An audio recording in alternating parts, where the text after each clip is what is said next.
नमस्कार दोस्तों, कैसे हो आप सभी। तो मैं आशा करता हूं कि आप सभी स्वस्थ होंगे, अपना ध्यान रख रहे होंगे। तो जैसे कि हम नोटसेट के प्रीवियस ईयर के जो क्वेश्चंस है दोस्तों वो पढ़ रहे थे और आज हम आगे पढ़ते हैं। हमारी 2 क्लासेस हो गई है, 20 क्वेश्चंस के लगभग हमने पढ़ लिए हैं। जिस भी बच्चे ने वो क्लास नहीं देखी है प्लीज़ वहाँ पर जाकर देखो आप, हमने कितनी डिटेल के अंदर उन क्वेश्चन को करवा रखा है। ऐसे नहीं है कि सिर्फ हमने 20 क्वेश्चन करा दिए तो आपके सिर्फ 20 ही क्वेश्चन हुए हैं। आप उन क्वेश्चन को देखोगे दोस्तों तो आपको पता लगेगा कि उनसे आपको कितनी सारी जो नॉलेज है दोस्तों वो आपको मिलने वाली है। इसके बाद में हम बात करते हैं नेक्स्ट क्वेश्चन की। आज हम आगे के 10 क्वेश्चन लेते हैं दोस्तों। सबसे पहला जो क्वेश्चन है बहुत ही अच्छा क्वेश्चन था, क्वालिटेटिव क्वेश्चन था दोस्तों। ये बिल्कुल ऐसे क्वेश्चंस एग्जाम में पूछे जाने चाहिए, तभी पता लगता है कि भाई जो पढ़ने वाले हैं उनको फायदा होगा, जो नहीं पढ़ने वाले हैं उनको नुकसान होता है। ऐसे क्वेश्चन से डिफरेंस क्रिएट करते हैं। डायबिटीज मेलाइटस टॉपिक का क्वेश्चन है। अगर किसी बच्चे को डायबिटीज मेलाइटस के बारे में अच्छे से पढ़ना है तो 100 मोस्ट इंपोर्टेंट टॉपिक में जाके वो उनको पढ़ सकते हैं। मैंने बहुत डिटेल में हर एक चीज डायबिटीज मेलाइटस के बारे में आपको पढ़ा रखी है। लगभग 6 घंटे की क्लास है दोस्तों वो, और ये एक ऐसा टॉपिक जिसमें हर साल क्वेश्चन आता है। सोचो कि आपका एक क्वेश्चन है वो कंफर्म है कि आपका डायबिटीज मेलाइटस में मान लो आ रहा है और आपको वो उसके बारे में हर चीज आती है, तो उससे ज्यादा आपको क्या चाहिए। तो हम बात करते हैं क्वेश्चन की। एक patient with diabetes mellitus is on regular insulin. एक पेशेंट है दोस्तों डायबिटीज मेलाइटस का है, रेगुलर इंसुलिन ले रहा है वो, which is administered in the morning at 9 AM।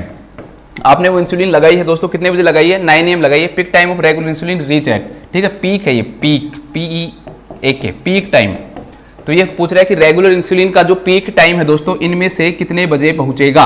10:30 बजे पीक टाइम पहुंचेगा, 12 बजे पहुंचेगा, या 4 बजे पहुंचेगा, या फिर 10:30 बजे पहुंचेगा। उसका पीक टाइम बताना है। कितना अच्छा क्वेश्चन है। आपको पूरी इंसुलिन आनी चाहिए, उसका जो पीक टाइम है उसका भी पता होना चाहिए। तो उसके बारे में हम बात करते हैं। हम शुरुआत करते हैं इंसुलिन की। इस क्लास को देखने के बाद या इस क्वेश्चन को देखने के बाद मैं कोशिश करूंगा कि इंसुलिन से रिलेटेड कोई भी प्रॉब्लम आपको नहीं रहे। तो दोस्तों अगर हम इंसुलिन की बात करें, सबसे पहली बात तो हमारी बॉडी के अंदर इंसुलिन कौन बनाता है। क्वेश्चन आएगा कि बॉडी के अंदर इंसुलिन कौन बनाता है दोस्तों, तो beta cells of islets of Langerhans. जो पैनक्रियाज है दोस्तों, पैनक्रियाज जो आइलेट्स ऑफ लैंगरहैंस है उसके अंदर 4 सेल प्रेजेंट होती हैं पैनक्रियाज के अंदर, ठीक है। पैनक्रियाज के अंदर 4 प्रकार की सेल होती हैं, अल्फा, बीटा, डेल्टा और एप सेल, या फिर इसे हम पीपी सेल भी कहते हैं, ठीक है। तो आपको ध्यान रखना है, अल्फा जो है ग्लूकागोन बनाता है, बीटा जो है इंसुलिन बनाता है। इसके अलावा जो अल्फा है दोस्तों आपका वो सोमेटोस्टेटिन बनाता है, सोमेटोस्टेटिन। और जो एप सेल या पीपी सेल है दोस्तों ये आपका पैनक्रिएटिक पॉलीपेप्टाइड बनाता है, पैनक्रिएटिक पॉलीपेप्टाइड। अब बीटा सेल का तो आजकल सबको पता है, लेकिन क्वेश्चन ये आ सकता है कि बीटा सेल का कौन सा ऑर्गन इंसुलिन बनाता है दोस्तों, ये क्वेश्चन आ सकता है। ध्यान रखना, बीटा सेल का एंडोप्लाज्मिक जो रेटिकुलम है दोस्तों वो क्या बनाता है? इंसुलिन बनाता है। तो ये एक नया क्वेश्चन बन जाएगा आपके लिए। मैं हर वो चीज बताऊंगा जहां से क्वेश्चन बन सकता है। पहला क्वेश्चन यहां से बन सकता है कि कोई भी सेल दे देगा आपको, वो पूछेगा कि कौन सी सेल कौन सा हार्मोन क्या करती है? सीक्रेट करती है। नेक्स्ट ये क्वेश्चन दे सकता है कि बीटा सेल की भी कौन सा सेल ऑर्गेनेल जो होता है दोस्तों जो कि इंसुलिन बनाता है। तो आपको ये मैंने बता दिया। चलो हम बात करते हैं नेक्स्ट दोस्तों इंसुलिन के बारे में। सबसे पहला क्वेश्चन आ सकता है कि which of the following is not a indication of insulin, या which of the following is the absolute indication of the insulin. कि इंसुलिन का यूज हम कहां करते हैं। सबको पता है डायबिटीज मेलाइटस टाइप फर्स्ट कभी भी क्वेश्चन नहीं आएगा यहां से। डायबिटीज मेलाइटस टाइप सेकंड में भी यूज करते हैं। आप कहोगे सर क्यों यूज करते हैं? क्योंकि दोस्तों जब ये एडवांस स्टेज के अंदर चला जाता है उस समय इंसुलिन का बनना क्या हो जाता है? कम हो जाता है। टाइप फर्स्ट में तो शुरू से कम रहता है। टाइप सेकंड के अंदर हम वैसे ओरल हाइपोग्लाइसेमिक एजेंट यूज करते हैं, क्योंकि अर्ली फेज के अंदर इंसुलिन नॉर्मल रहता है, लेकिन धीरे धीरे इंसुलिन क्या हो जाती है दोस्तों? कमी हो जाती है। इंसुलिन की इनसेंसिटिविटी क्या होती है इसके अंदर पाई जाती है टाइप सेकंड में। लेकिन एडवांस फेज के अंदर जाते जाते इंसुलिन की भी क्या आ जाती है? कमी आ जाती है। कैसे पहचानोगे? तो दोस्तों HB आप A1C करवाओगे, और HbA1c है दोस्तों वो अगर आपका नोस से ज्यादा आ रहा है तो ये इस चीज को इंडिकेट करेगा कि आपका डायबिटीज मेलाइटस टाइप सेकंड है दोस्तों, वो किस फेज में जाएगा? एडवांस में। चलो यहां से ये क्वेश्चन भी लिख लो कि HbA1c जो है दोस्तों उसका नॉर्मल लेवल कितना होता है। तो ध्यान रखना लेस देन 5.7 होता है। फिर पूछेगा कि प्री डायबिटिक के अंदर कितना होता है। तो प्री डायबिटिक के अंदर होता है दोस्तों ये 5.7 से लेकर 6.4 तक। डायबिटीज कब कहलाएगा? जब 6.4 से ज्यादा होगा तब क्या कहलाएगा दोस्तों? ये डायबिटिक कहलाएगा। HbA1c है दोस्तों मोस्ट सेंसिटिव मेथड है, सीवियरिटी को जानने के लिए यूज करते हैं, सबसे अच्छा मेथड होता है HbA1c। इसके अलावा एक रिट्रोस्पेक्टिव मेथड है। रिट्रोस्पेक्टिव मेथड का मतलब दोस्तों ये है कि इस मेथड के अंदर क्या होता है कि लास्ट 2 से 3 महीने की या फिर क्वेश्चन में आ सकता है 8 से 12 वीक की जो भी 8 से 12 वीक का जो भी जो शुगर है दोस्तों उसके बारे में HbA1c के द्वारा हमें क्या लगता है, पता लगता है। तो इस ऐसे मेथड को जिसमें पिछली चीजों का पता लगता हो क्या कहलाता है दोस्तों, रिट्रोस्पेक्टिव कहलाता है। तो यहां से ये दोनों क्वेश्चन, ये क्वेश्चन भी यहाँ पे बनता है, बेस्ट मेथड भी है ये, ठीक है। नॉर्मल लेवल है वो भी आपको याद रखना है। फिर इंडिकेशन आपके दो हो गए, पहला हो गया टाइप फर्स्ट, टाइप सेकंड। इसके अंदर एडवांस फेज में जब HbA1c का लेवल है दोस्तों वो 9 से क्या हो जाता है, ज्यादा हो जाता है। इसके बाद में क्या क्वेश्चन बन सकता है, ये दो तो सबको ही पता है, डायबिटीज मेलेटस तो सब बता दोगे। इसके अलावा भी दोस्तों आपको पता होनी चाहिए, जो कि बहुत ज्यादा क्या है, इंपॉर्टेंट है। क्वेश्चन आता है डायबिटिक कीटोएसिडोसिस के अंदर ड्रग ऑफ चॉइस क्या होती है, ड्रग ऑफ चॉइस पूछेगा दोस्तों। इंसुलिन तो होता है, वो सबको पता है, इंसुलिन होता है, रेगुलर इंसुलिन होना चाहिए। रेगुलर इंसुलिन वो भी कौन सी फॉर्म में देते हैं दोस्तों, आईवी फॉर्म में। तो ये भी ध्यान रखना कि ड्रग ऑफ चॉइस से डायबिटिक कीटोएसिडोसिस के अंदर क्या होती है, आईवी रेगुलर इंसुलिन होती है। नेक्स्ट क्वेश्चन आएगा दोस्तों कि gestational diabetes mellitus, gestational diabetes mellitus के अंदर अगर किसी भी पेशेंट को जेस्टेशनल डायबिटीज मेलाइटस है, प्रेगनेंसी के दौरान प्रेगनेंसी के इफेक्ट के कारण अगर डायबिटीज मेलाइटस हो रहा है तो उसके अंदर ड्रग ऑफ चॉइस क्या होती है, आंसर आएगा दोस्तों इंसुलिन। क्या होता है दोस्तों, इंसुलिन होता है। नेक्स्ट ये दोनों चीजें नहीं है, एक क्वेश्चन और आ सकता है, ये भी हो सकता है, पूछा जा सकता है हाइपरकैलेमिया। एक हमारा पोटेशियम का टॉपिक आएगा, वहां पर मैं आपको इसके बारे में और अच्छे से बता दूंगा। हाइपरकैलेमिया की कंडीशन के अंदर भी क्या होता है दोस्तों कि जो इंसुलिन होता है वो ब्लड से इंसुलिन पोटेशियम को ब्लड से कहां पहुंचा देता है दोस्तों, सेल्स में पहुंचा देता है। पोटेशियम को कहां से पहुंचा देता है, ब्लड से सेल्स में पहुंचा देता है। तो हम हमेशा जो भी लेवल जो देखते हैं वो कहां देखते हैं, ब्लड के अंदर देखते हैं पोटेशियम का। तो पोटेशियम का लेवल अगर 5 से ज्यादा हो जाता है, 5 मिली इक्विवेलेंट पर लीटर से अगर ज्यादा हो जाता है तो क्या कहलाता है, हाइपरकैलेमिया कहलाता है। तो हाइपरकैलेमिया का ट्रीटमेंट करते हैं, क्यों, क्योंकि जैसे ही हम इंसुलिन देंगे, इंसुलिन के देते ये इंसुलिन इस पोटेशियम को ब्लड से उठाकर कहां डालेगा दोस्तों, सेल्स के अंदर डालेगा, ठीक है। तो वहां पर ब्लड के अंदर पोटेशियम का लेवल क्या हो जाएगा, कम हो जाएगा। इसलिए हम हाइपरकैलेमिया के अंदर भी पोटेशियम का क्या करते हैं दोस्तों, हाइपरकैलेमिया के अंदर भी इंसुलिन का क्या करते हैं, हम यूज करते हैं। तो यहां से ये सारे क्वेश्चंस बन रहे हैं, आप इनको ध्यान रखना। इसके अलावा दोस्तों अब टाइप ऑफ इंसुलिन की बात कर लेते हैं, जो क्वेश्चन है उसी पे वापस आते हैं। टाइप ऑफ इंसुलिन, तो दोस्तों इंसुलिन जो होता है वो कितने प्रकार का होता है, 4 प्रकार का होता है दोस्तों। सबसे पहला आता है आपका रैपिड एक्टिंग, पहला जो इंसुलिन आता है दोस्तों वो कौन सा आता है, आपका रैपिड एक्टिंग आता है, रैपिड एक्टिंग। दूसरा जो आता है दोस्तों वो आता है शॉर्ट एक्टिंग, शॉर्ट एक्टिंग। तीसरा आता है दोस्तों आपका एनपीएच, या इसको हम बोलते हैं इंटरमीडिएट एक्टिंग, इंटरमीडिएट एक्टिंग। और चौथा जो आता है दोस्तों दैट इज लॉन्ग एक्टिंग। चौथा कौन सा आता है दोस्तों, आपका लॉन्ग एक्टिंग आता है। सीधा सीधा क्वेश्चन आएगा कि which of the following insulin is, which of the following is rapid acting, which of the following is short acting, which of the following is NPH. तो सबके एग्जांपल आपको पता होने चाहिए। रैपिड एक्टिंग के याद रख लेना, LAG लैग, L को लिस्प्रो होता है दोस्तों, लिस्प्रो देगा तो रैपिड एक्टिंग है। A फॉर एस्पार्ट होता है और L फॉर होता है ग्लूलिसाइन, ग्लूलिसाइन, ठीक है दोस्तों। शॉर्ट एक्टिंग के अंदर जो रेगुलर अभी पढ़ रहे हैं हम, रेगुलर इंसुलिन, वो क्या होता है दोस्तों, शॉर्ट एक्टिंग होता है। एनपीएच, ठीक है, इसको इंटरमीडिएट भी बोलते हैं हम। तो एनपीएच जो होता है दोस्तों वो आपका कौन सा होता है, इसका एग्जाम्पल कुछ नहीं याद रखना, सीधा आपको एनपीएच याद रखना है। इसके बाद आता है लॉन्ग एक्टिंग। लॉन्ग एक्टिंग के अंदर आपको याद रखना पड़ेगा, ये बहुत इंपॉर्टेंट है। लॉन्ग एक्टिंग के अंदर आपके 3 आते हैं दोस्तों, एक आता है ग्लार्गिन, ग्लार्गिन, एक आता है डी ग्लूडेक, डी ग्लूडेक, और एक आता है डेटेमीर, डेटेमीर, डेटेमीर, डी ग्लूडेक, डेटेमीर और ग्लार्गिन। ये तीनों किसके एग्जांपल होते हैं दोस्तों, लॉन्ग एक्टिंग के होते हैं। सीधा क्वेश्चन दे देगा, मान लो आपको एस्पार्ट होता है, 4 ऑप्शन दे देगा सीधा, रैपिड एक्टिंग, शॉर्ट एक्टिंग, ठीक है, इंटरमीडिएट एक्टिंग और लॉन्ग एक्टिंग। तो आपको ये क्या होना चाहिए, पता होना चाहिए कि कौन सा एक्टिंग किस में आएगा। अब आपके क्वेश्चन पे लौट के आते हैं, मैं आपको सीधा बहुत सिंपल तरीके से कराऊंगा। पहले मैं आपको ड्यूरेशन पढ़ाऊंगा, फिर ऑनसेट पढ़ाऊंगा, फिर आपको क्या पढ़ाऊंगा दोस्तों, मैं इसका पीक टाइम पढ़ाऊंगा। ड्यूरेशन, ऑनसेट, क्योंकि ये तो जरूरी नहीं है कि आपकी बार पीक से आए तो अगली बार भी पीक से ही आएगा। हो सकता है आपकी बार क्वेश्चन पीक से अगली बार ड्यूरेशन से पूछ ले, या ऑनसेट से पूछ ले, या किसी से भी पूछ सकता है। तो सबसे पहले ध्यान रखना, मैं यहाँ पे लिखाऊंगा आपको रैपिड एक्टिंग, R4 यहाँ पर रैपिड एक्टिंग है, ठीक है, रेगुलर मत समझ लेना। इसके बाद है शॉर्ट एक्टिंग, जो रेगुलर इंसुलिन है वो शॉर्ट एक्टिंग होती है। इसके बाद है दोस्तों एनपीएच या इंटरमीडिएट एक्टिंग। फिर इसके बाद में आपके मैं तीनों जो हैं उनके साथ लिखाऊंगा। तो ग्लार्गिन, G4 यहाँ पे ग्लार्गिन है, जो कि लॉन्ग एक्टिंग में हमने पढ़ी है, इन तीनों के अलग अलग बताऊंगा मैं आपको। इसके बाद मैं पढ़ाऊंगा आपको डेटेमीर, डेटेमीर DT, और एक इसके बाद डी ग्लूडेक, DG का मतलब यहाँ पर लिख लो आप, डी ग्लूडेक। तो रेगुलर इंसुलिन का अगर आप ड्यूरेशन देखो, D for duration, O for onset, P for peak, कि कितनी देर के लिए काम करती है दोस्तों, ड्यूरेशन कितना होता है। तो रेगुलर इंसुलिन का जो ड्यूरेशन होता है दोस्तों 4 घंटे का होता है, ध्यान रखना। अगर आप शॉर्ट एक्टिंग की बात करो तो 4 से 8 घंटे होता है। हर बुक में अलग अलग मिलेगा, मैंने हरिसन प्रिंसिपल से लिया है ये, जो कि मेडिसिन की सबसे बड़ी बुक होती है, इससे बड़ी कोई बुक नहीं आती है मेडिसिन की, ठीक है। तो वही हम इसको यूज कर रहे हैं। तो 4 घंटे है, 4 से 8 घंटे हैं, इसका ध्यान रखना दोस्तों। 10 से 16 घंटे हैं, 24 घंटे हैं, 24 घंटे हैं और 42 घंटे हैं। तो कई बार क्वेश्चन आ जाता है कि सबसे ज्यादा लॉन्ग एक्टिंग इंसुलिन कौन सी होती है? अल्ट्रा लॉन्ग एक्टिंग, जो सबसे ज्यादा टाइम तक काम करती है, तो 42 घंटे तक काम करेगी दोस्तों ये, ठीक है। ये 24 घंटे, 24 घंटे, 10 से 16 घंटे, 4 से 8 घंटे और 4 घंटे। तो 42 घंटे कौन सी काम करती है दोस्तों? आपको ये ध्यान रखना है, डी ग्लूडेक। तो इसको अल्ट्रा लॉन्ग एक्टिंग के नाम से भी जानते हैं। तो एक क्वेश्चन बन गया, सबसे ज्यादा काम करने वाली अल्ट्रा लॉन्ग एक्टिंग इंसुलिन कौन सी है?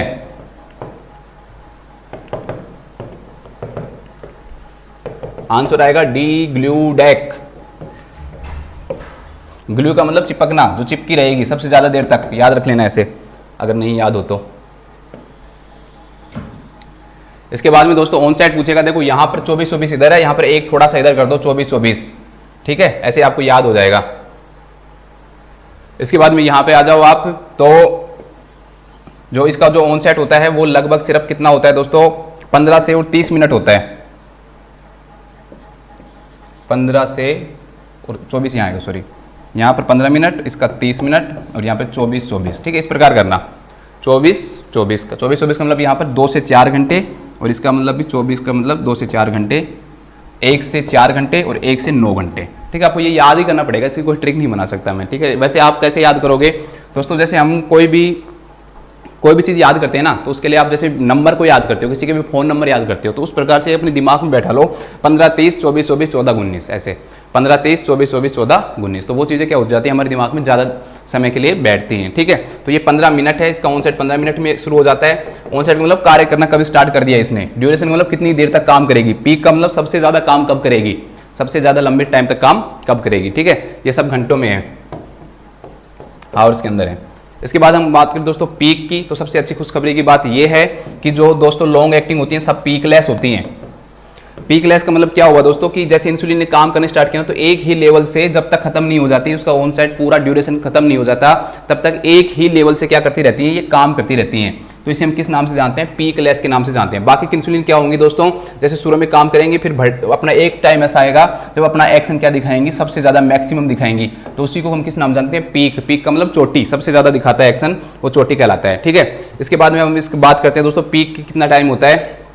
तो यहाँ पर अगर हम इसकी पीक टाइम की बात करें दोस्तों, तो ये लगभग 30 मिनट से लेकर और 90 मिनट तक पीक टाइम रहता है। इसका पीक टाइम कितना रहता है? 30 मिनट से लेकर और 90 मिनट तक क्या होता है पीक टाइम। इसका 2 से घंटे से लेकर 3 घंटे तक होता है। इसका 4 घंटे से लेकर और 10 घंटे तक पीक टाइम होता है, ठीक है। मतलब 2 से 3 घंटे के बीच में क्या हो जाता है? पीक टाइम आ जाता है। इसका 4 से 10 घंटे के बीच में पीक टाइम आ जाता है। ये सारी इन्फॉर्मेशन है दोस्तों, सभी प्रकार की जो इंसुलिन है उनके बारे में मैंने आपको बता दिया, ठीक है। अब देखो क्वेश्चन कहाँ से आया था। क्वेश्चन उसने पूछा था कि रेगुलर इंसुलिन, तो शॉर्ट एक्टिंग जो इंसुलिन होती है दोस्तों वो कौन सी होती है? रेगुलर इंसुलिन होती है। उसका पीक टाइम कब आता है? तो पीक टाइम कब आता है दोस्तों? उसका लगभग 2 से लेकर और 3 घंटे के अंदर क्या आता है दोस्तों? उसका पीक टाइम आता है। 2 से और 3 घंटे के अंदर पीक टाइम आता है। तो अब हमारे क्वेश्चन पे हम लोड कर आते हैं, और यहां पर इसका जो टाइम है वो देखो 9 बजे है। तो 9 बजे से 2 से और 3 घंटे जोड़ने हैं आपको, इसको 2 से 3, तो 9 से 2 जोड़ा तो 11 और 3 जोड़ा तो 12, तो लगभग 11 से और 12 बजे के बीच में। आपके आंसर में कहीं 11 से 12 दे रखा है क्या? तो आप देखोगे हाँ जी यहाँ दे रखा है सर 12 बजे। तो इसका जो पीक लेवल जब पहुंचेगा रेगुलर इंसुलिन का, वो लगभग कितने बजे पहुंचेगा दोस्तों? 12 बजे पीक लेवल क्या होता है? पहुंचता है, ठीक है। चलो और बात करते हैं, क्योंकि बहुत इंपॉर्टेंट है इंसुलिन, है ना। मैं उन चीज़ों पर ज़्यादा फोकस करता हूँ जिनमें क्वेश्चन पूछने के ज़्यादा चांसेस होते हैं। और सुनो, क्वेश्चन आएगा दोस्तों कि सबसे पहले हम रूट की इंसुलिन की बात करते हैं। रूट, ठीक है। रूट के अंदर ध्यान रखना, वैसे आपको बता देता हूं कि रैपिड एक्टिंग और जो शॉर्ट एक्टिंग है ना दोस्तों, वो दोनों ही आईवी फॉर्म में दी जा सकती हैं। आईवी फॉर्म में दी जा सकती है, मेरी बात पूरी सुनना, आईवी फॉर्म में दी जा सकती है। लेकिन रेगुलर रैपिड जो इंसुलिन होती है ना दोस्तों, वो हमेशा शॉर्ट या रेगुलर एक है ना।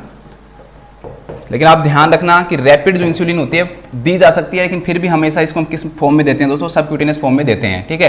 रेगुलर जो इंसुलिन है दोस्तों, वो मेनली कौन सी फॉर्म में दी जा सकती है? आईवी फॉर्म में दी जा सकती है, और सबक्यूटेनियस भी फॉर्म में दी जा सकती है। दोनों फॉर्म के अंदर दी जा सकती है ये। ठीक है, ये भी दोनों फॉर्म में दी जा सकती है, लेकिन दी जाती है हमेशा किस फॉर्म में, सबक्यूटेनियस। लेकिन रेगुलर इंसुलिन का यूज हम बहुत ज़्यादा आईवी फॉर्म के अंदर करते हैं। इसके बाद में दोनों जो बच गई दोस्तों आपकी इंटरमीडिएट बच गई। इसका वैसे फुल फॉर्म आपको एनपीएच का भी बता देता हूं मैं, आप सोच रहे हो कितनी देर से इसका फुल फॉर्म क्या है। इसका एन फॉर न्यूट्रल होता है, ठीक है, पी फॉर यहां पर आएगा प्रोक्सिमल, और एच फॉर आएगा दोस्तों Hagedorn, Hagedorn, protamine आएगा, sorry protamine, neutral protamine Hagedorn, protamine Hagedorn, Hagedorn, ठीक है, ये इसकी फुल फॉर्म होती है एनपीएच की। तो एनपीएच दोस्तों वो भी सबक्यूटेनियस रूट से दी जाती है, और अगर लॉन्ग एक्टिंग पूछेगा तो लॉन्ग एक्टिंग भी कौन से रूट से दी जाती है, सबक्यूटेनियस रूट से ही दी जाती है। ध्यान रखना ये दोनों जो है आईवी और सबक्यूटेनियस फॉर्म में दी जाती हैं, लेकिन इसके अंदर प्रेफर्ड हम कौन सा करते हैं, सबक्यूटेनियस करते हैं। ये भी दोनों आईवी सबक्यूटेनियस दी जाती है, लेकिन इसमें हम आईवी ज़्यादा प्रेफर्ड करते हैं, और ये दोनों दी ही कौन सी फॉर्म में जा सकती हैं, सबक्यूटेनियस, और किसी फॉर्म में नहीं दी जा सकती। इसके बाद आता है कि कौन सी ऐसी इंसुलिन होती है जिसका जो कलर है दोस्तों वो क्लियर नहीं होता। बाकी की जितनी भी इंसुलिन होती है उनका कलर क्या होता है, क्लियर होता है, लेकिन एक इंसुलिन ऐसी होती है एनपीएच या इंटरमीडिएट जो इंसुलिन होती है दोस्तों, उसका जो कलर होता है वो कैसा होता है, क्लाउडी होता है। कैसा होता है, क्लाउडी कलर होता है, ये आपको ध्यान रखना है, ठीक है। इसके बाद क्वेश्चन आता है दोस्तों most common route of insulin, most common route. तो मैंने आपको बताया कि ज्यादातर सारी इंसुलिन किससे दी जा रही है, सबक्यूटेनियस दी जा रही है ना, एक रेगुलर तो है जो हम आईवी से लगा रहे हैं, ज्यादातर सबक्यूटेनियस दी जा रही है। तो मोस्ट कॉमन रूट ऑफ क्या आएगा, सबक्यूटेनियस। क्वेश्चन आएगा दोस्तों मोस्ट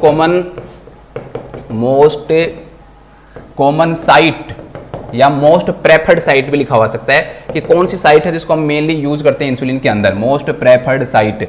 दोस्तों इसका आंसर भी क्या आएगा आपका, anterior abdominal wall, anterior abdominal wall. कई साइट यूज की जा सकती हैं, लेकिन सबसे ज्यादा, सबसे बढ़िया, सबसे ज़्यादा सरफेस एरिया भी होता है इसका, एब्जॉर्बिलिटी जो है तो वो भी क्या होती है, ज़्यादा होती है, तो एंटीरियर एब्डोमिनल वॉल यूज करते हैं। क्वेश्चन आ सकता है कि जब आप लगा रहे हो तो अम्लाइकस से कितनी दूरी पे कम से कम दोगे। ऐसा नहीं है कि अम्लाइकस के अंदर ही लगा दिया आपने इंसुलिन, मैंने बोल दिया आपको एंटीरियर एब्डोमिनल वॉल में देना है, यहाँ पेट पे लगाना है, तो ऐसा नहीं है दोस्तों। कम से कम 2 सेंटीमीटर की क्या रखोगे आप, दूरी रखोगे फ्रॉम अम्लाइकस, ठीक है। तो क्वेश्चन आएगा डिस्टेंस फ्रॉम अम्लाइकस कितना रखना है, अम्लाइकस। नेक्स्ट क्वेश्चन आएगा दोस्तों कि distance from previous site, distance from previous site. Previous site का मतलब ये है दोस्तों कल आपने इंसुलिन लगाया था, आज दोबारा से लगाना है, तो जिस भी जगह पे आप लगा रहे हो उन दोनों के बीच में कितना गैप होना चाहिए। जैसे यहाँ लगाया था तो यहाँ लगाना है मान लो, तो कितना गैप रखोगे कम से कम, तो आंसर आएगा 1.5 इंच से 2 इंच, कम से कम 1.5 इंच से और 2 इंच का क्या रखोगे, स्पेस रखोगे, ठीक है। 1.5 इंच से 2 इंच का क्या रखोगे दोस्तों, आप स्पेस रखोगे, तभी आप इंसुलिन लगाओगे। इसके बाद में क्वेश्चन आते हैं कि जो इंसुलिन जो होती है दोस्तों उसके कौन कौन से साइड इफेक्ट होते हैं। तो इसके साइड इफेक्ट आपने बहुत ज़्यादा सुना होगा, सोमोगई इफेक्ट होता है, ठीक है, डाउन फिनोमिना होता है, DAWN डाउन फिनोमिना होता है। इसके अलावा लोकल एलर्जिक रिएक्शन होती है, लोकल एलर्जिक रिएक्शन होती है, ट्रू एलर्जिक रिएक्शन होती है, ट्रू एलर्जिक, और एक होता है लाइपोडिस्ट्रोफी, लाइपोडिस्ट्रोफी होती है, ठीक है। ये 5 होते हैं, जल्दी सी बता देता हूँ आपको, बहुत सिंपल ट्रिक से बताऊंगा, याद हो जाएगा आपको। डॉन फिनोमिना और सोमोगई दोनों एक साथ करा देता हूँ। डॉन और सोमोगई में क्या होता है, देखो इंसुलिन लगाने के बाद कई बार क्या हो जाता है, तो डॉन का मतलब ध्यान रखना, डाउन, डॉन मतलब डाउन याद रखना। इंसुलिन की डोज अगर आपने कम दे दी रात को, किसी भी पेशेंट को मान लो इंसुलिन की डोज कम दे दी, तो इंसुलिन क्या काम कर रहा है दोस्तों, ग्लूकोज को ग्लाइकोजन के अंदर चेंज कर रहा है। अगर आप कम डोज दोगे तो क्या होगा रात को आपको, तो इंसुलिन का लेवल क्या होगा दोस्तों, बढ़ेगा। तो मिड नाइट हाइपरग्लाइसेमिया होगा पेशेंट को, हाइपरग्लाइसेमिया मतलब कि रात को बहुत ज्यादा शुगर का लेवल बढ़ जाएगा, और वो रात कब है दोस्तों, 2 से 4 बजे तक, सुबह के 2 से 4 बजे, ध्यान रखना। तो शुगर का लेवल क्या हो जाएगा, बढ़ जाएगा। क्यों, इंसुलिन शुगर के लेवल को कम कर रहा है। अगर आपने डोज दे दी कम, तो कम डोज दे दी तो उसको मिड नाइट हाइपरग्लाइसेमिया होगा, शुगर का लेवल क्या हो जाएगा, इंक्रीज हो जाएगा। फिर इसके बाद में दोस्तों सुबह जब वो उठेगा तो मॉर्निंग के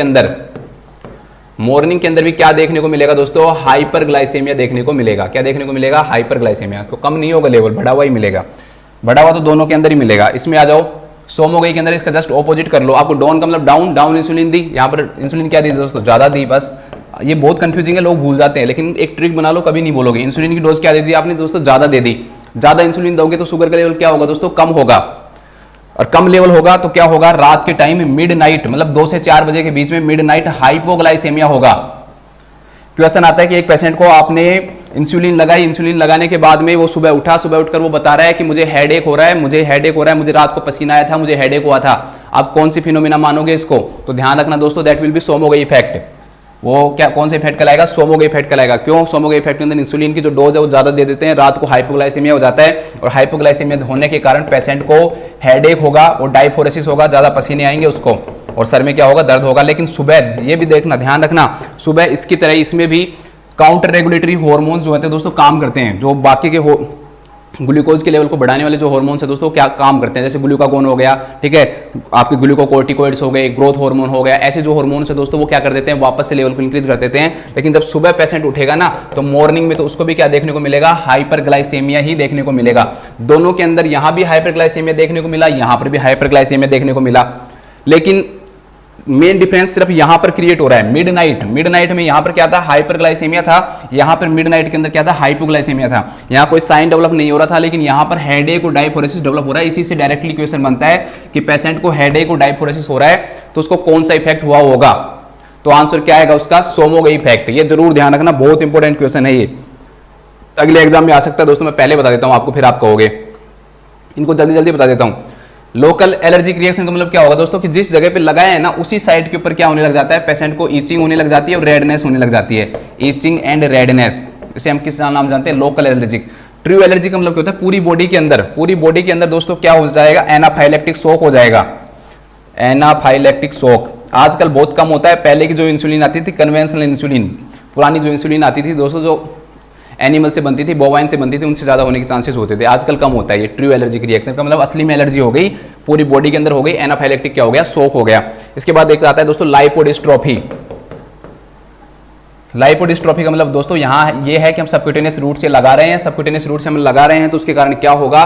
क्या तो एट्रोपी होगी, मतलब सबक्यूटेनियस की थिनिंग हो जाएगी, या सबक्यूटेनियस की थिकनेस क्या हो जाएगी? बढ़ जाएगी, तो हाइपरट्रोफी हो जाएगी। तो लाइपोडिस्ट्रोफी में दोनों चीजें आती हैं, ठीक है। लाइपोडिस्ट्रोफी के अंदर एट्रोफी होने का जो मेन रीजन है, मेन रीजन जो होता है दोस्तों, वो पुरानी जो इंसुलिन है, कन्वेंशनल जो इंसुलिन है, उनका यूज करना है, जो आज के टाइम में यूज नहीं की जाती है। उन इंसुलिन का यूज ज्यादा करने के कारण क्या हो जाता है?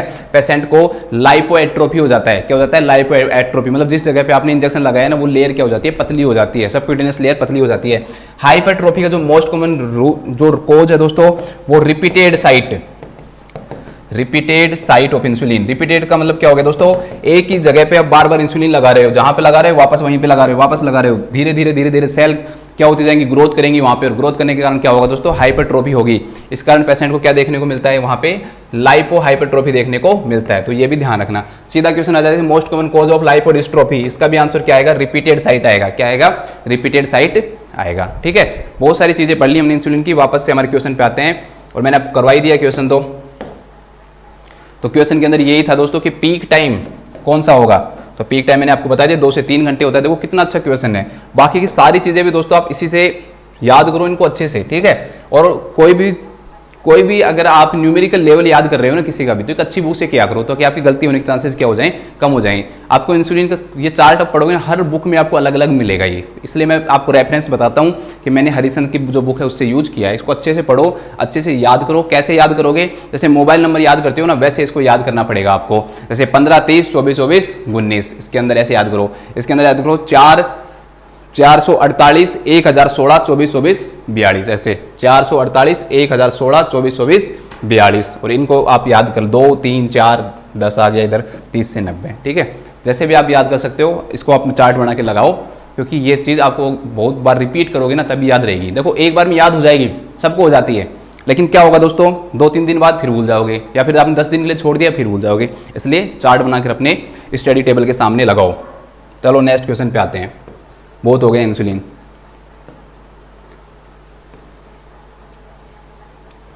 और भी बहुत सारे क्वेश्चंस बन सकते हैं। इंसुलिन 2-3 घंटे चल सकता है, लेकिन इतना हमारे लिए जरूरी नहीं है ना।